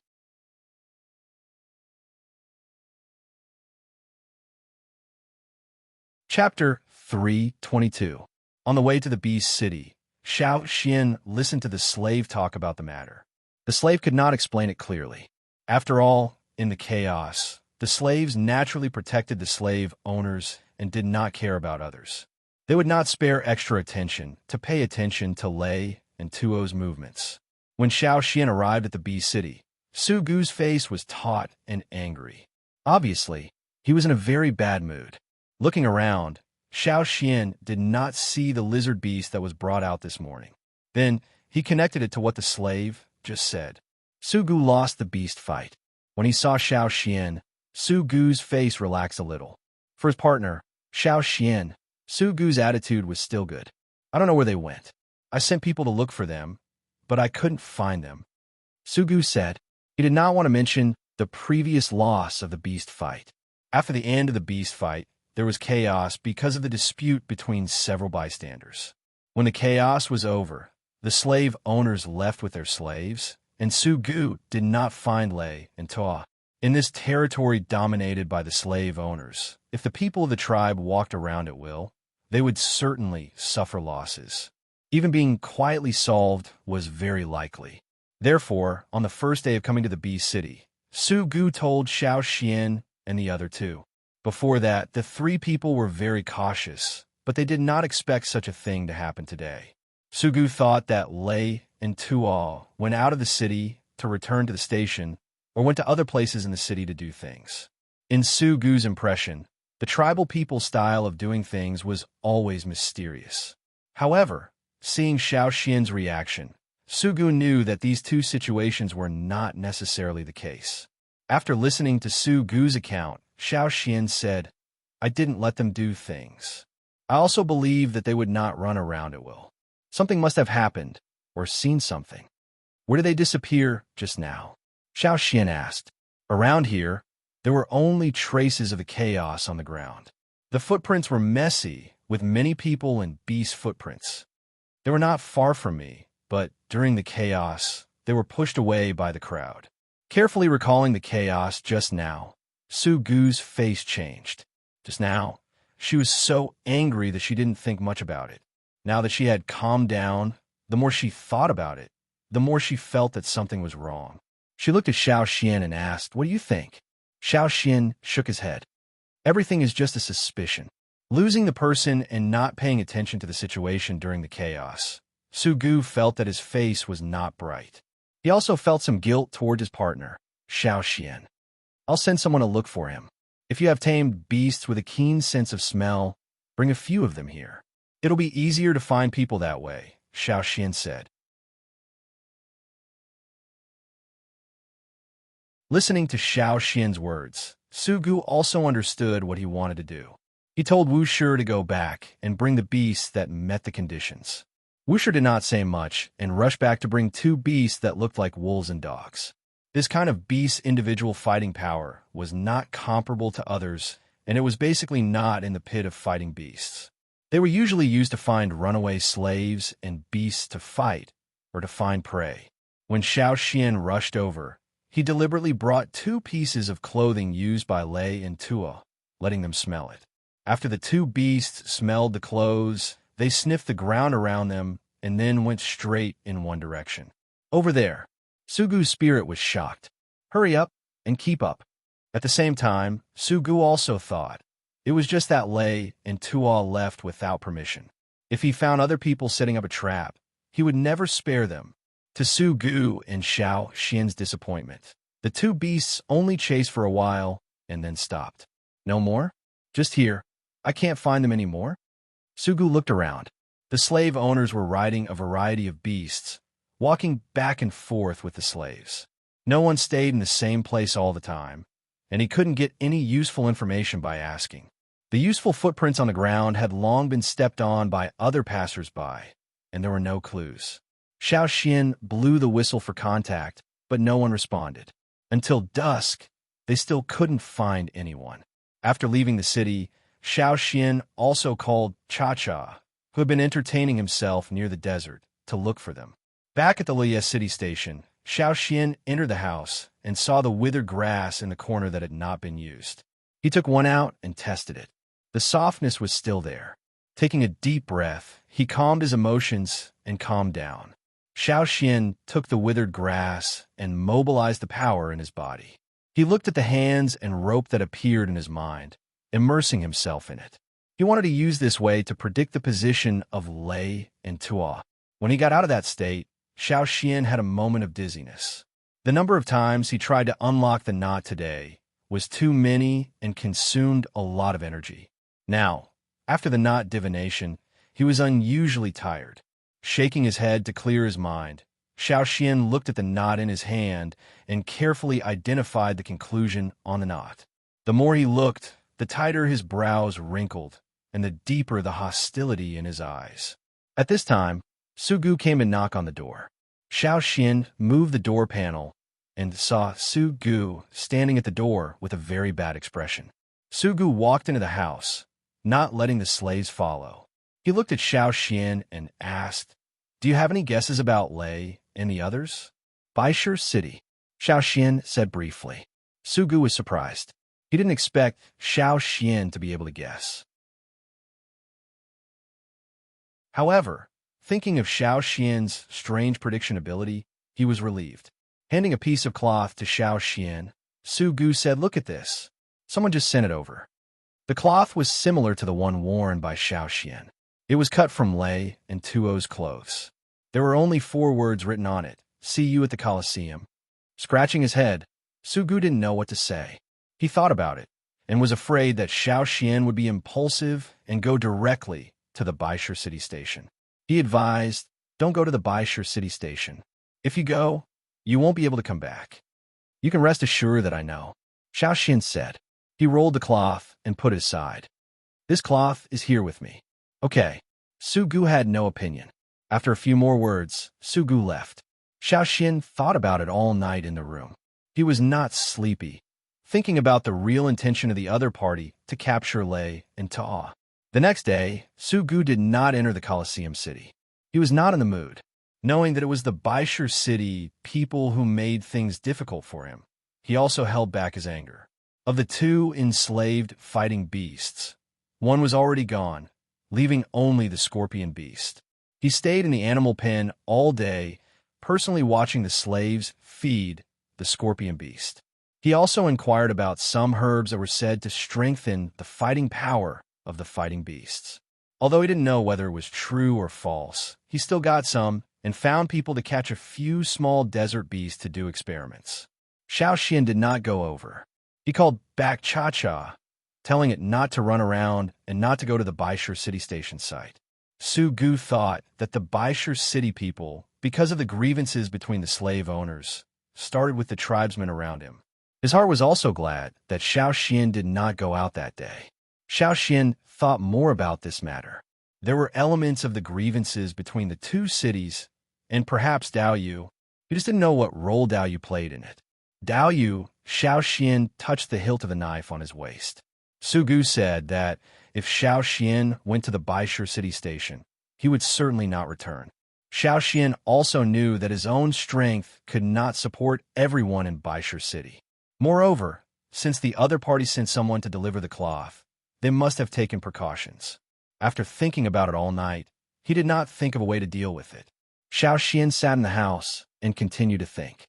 Since the other party said, "See you in the Colosseum," was it to let Lei fight the beasts? If so, before that, the 2 people were not in danger for the time being. But the Colosseum in the center of the beast city, how could they come out?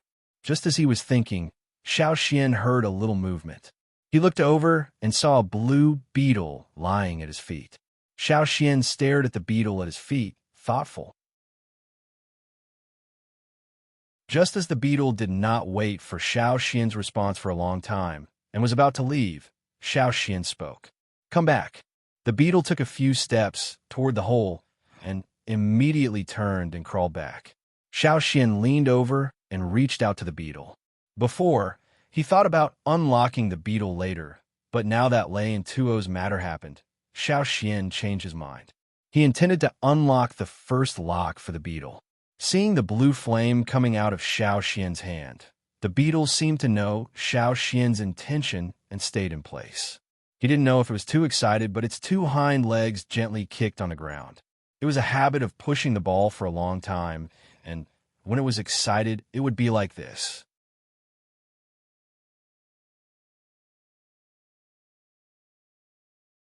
Chapter 323. Recently, in Loyes City, the slaves responsible for taking care of the fighting beasts found that the insects in the animal pen were somewhat wrong. The so-called soil and water raised the insects. The slaves who specialized in taking care of the animal pen thought that they were still very experienced. They also knew very well about the beetles that often appeared in the animal pen to clean up the waste. But this time, the movements of the insects made them puzzled. A few days ago, they suddenly disappeared en masse, and they did not care. Then, the waste in the animal pen began to decrease, and the insects were more. They could often see the small beetles active in the animal pen. In this regard, the slaves were quite happy. There was less waste to deal with, and they were much more relaxed. Sometimes they could find a few large dung balls. However, this situation did not last long before it changed again. The waste in the animal pen increased again, and the beetles that were originally active in the animal pen were less. Moreover, this change was still continuing. Where did the beetles go? The slaves who cleaned up the animal pen were puzzled. In a certain animal pen, two slaves had just cleaned up the waste in the animal pen and sat next to the animal pen to rest. How do I feel that there are more and more of these wastes?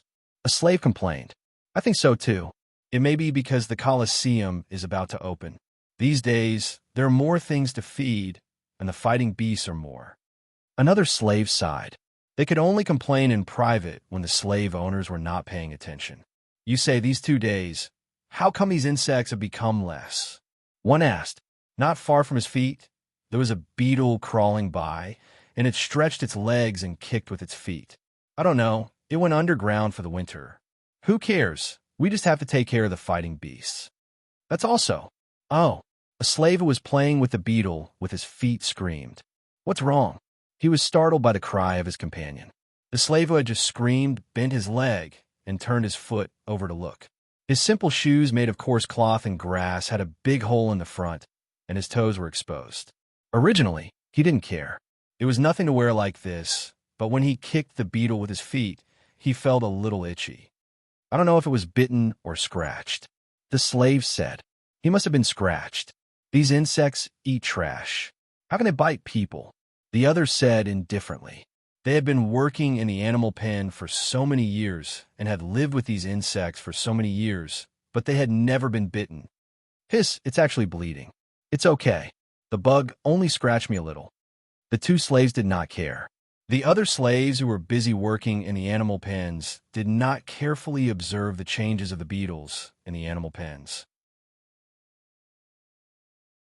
Therefore, they did not know that the beetles, who were acting more and more strangely, were gradually abandoning the excreted waste and turning to other food. On Xiao Xian's side, after sending a message to Su Gu, he left the Loyes City station. Xiao Xian had a pass here and could freely enter and exit the Loyes City station. Although he could not enter the Bee City, he could still go to other places. He planned to go out. Although he might encounter people from Baishur City, he still decided to take a risk. The other party was very calm. Perhaps they had also investigated Xiao Xian's group, but Xiao Xian knew very little about them. Since the other party did not take the initiative to make a move, Xiao Xian decided to take a step first and try the other party's reaction, which would help to speculate the other party's intentions. Su Gu, who was staying in the animal pen, heard the slave's report and did not continue to stare at the scorpion beast. He didn't say where he was going.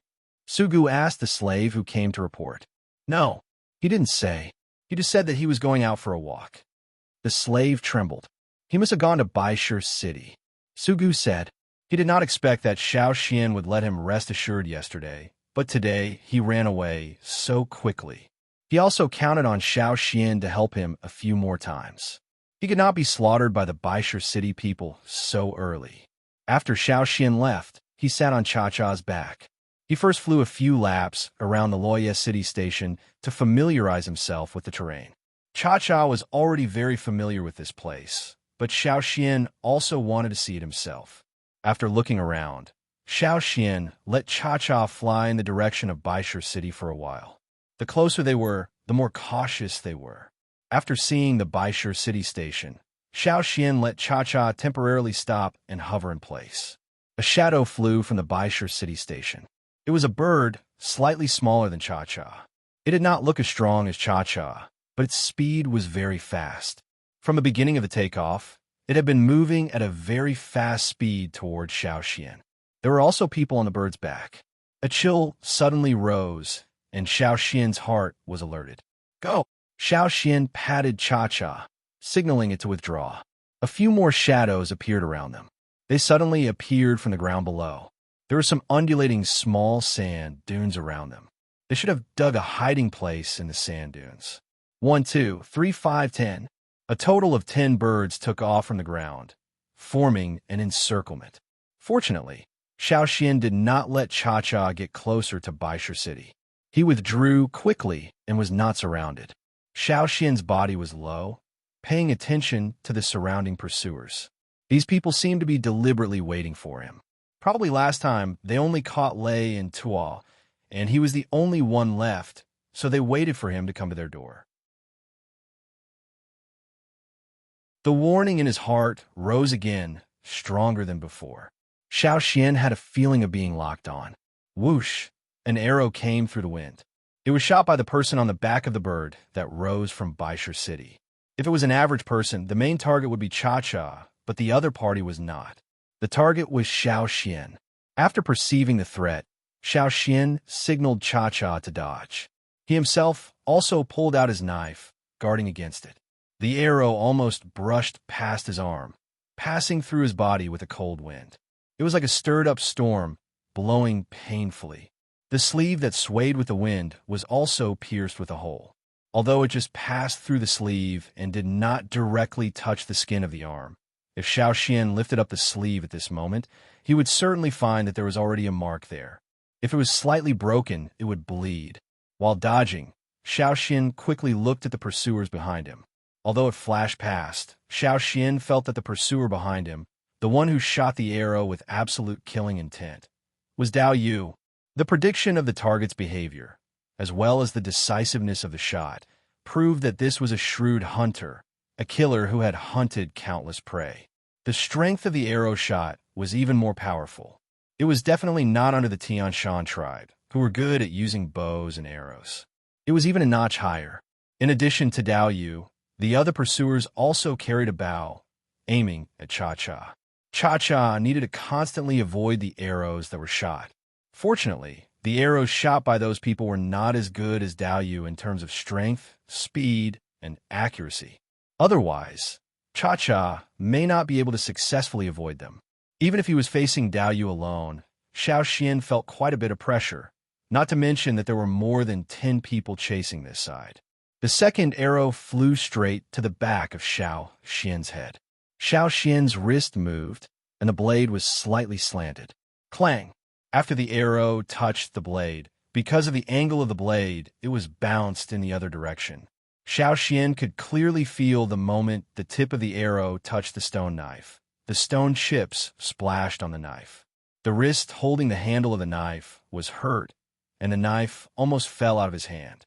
His arm was still tingling, not to mention the strong bow. Dao Yu himself should have reached the level of a senior totem warrior. How long had it been? From the time he betrayed Yin Ji until now, it had only been more than 10 years. At that time, Dao Yu was just a wanderer, but now he could improve so quickly. Even if it was a totem warrior in the tribe, without the help of the fire crystal, before the fire seed was reignited in the old land, very few people could reach his speed of improvement. Dao Yu was still waiting to shoot the third arrow, but looking at the figure in front of him that was getting farther and farther away, he had already put the bow on the string and stopped. Shooting again would be a waste of arrows. These arrows, each of them were made with precious consumables, and he did not want to waste them at this time. When he removed the arrow, Dao Yu raised his hand, and the several eagles behind him also stopped, no longer continuing to chase. "Don't chase," someone asked.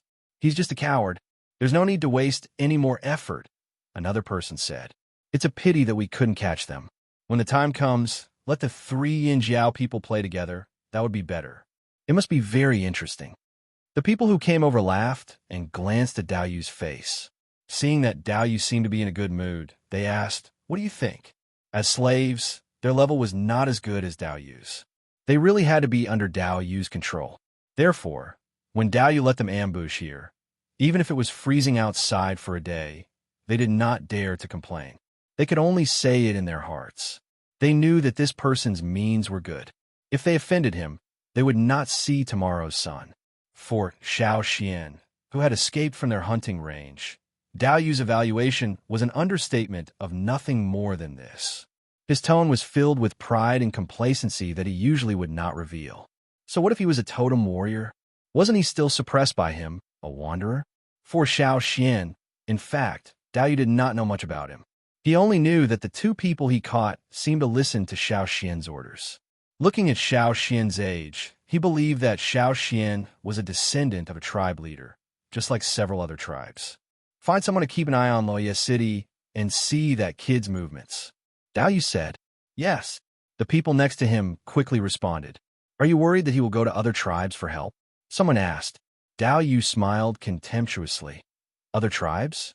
Except for the few who were caught, the others are very busy. How can they manage the Yinjiao people? As for the Yinjiao tribe, it's too far away. The few people who were caught, they can only wait for death." What if the kid who escaped rushed into the Colosseum? One person asked. "That's even better." Dao Yu's smile deepened. In the Colosseum, it was a battle of life and death. The fighting beasts that could be put into the Colosseum, which one was easy to deal with. Even last year, when he entered the Colosseum, he made all kinds of preparations in advance. His strength was comparable to the general tribe's senior totem warriors, but he still paid a big price. How could those totem warriors, who were only at the intermediate level, escape? You're tuning in to the Warrior Lore YouTube channel. Don't forget to subscribe and join us on this journey to catch the most captivating stories.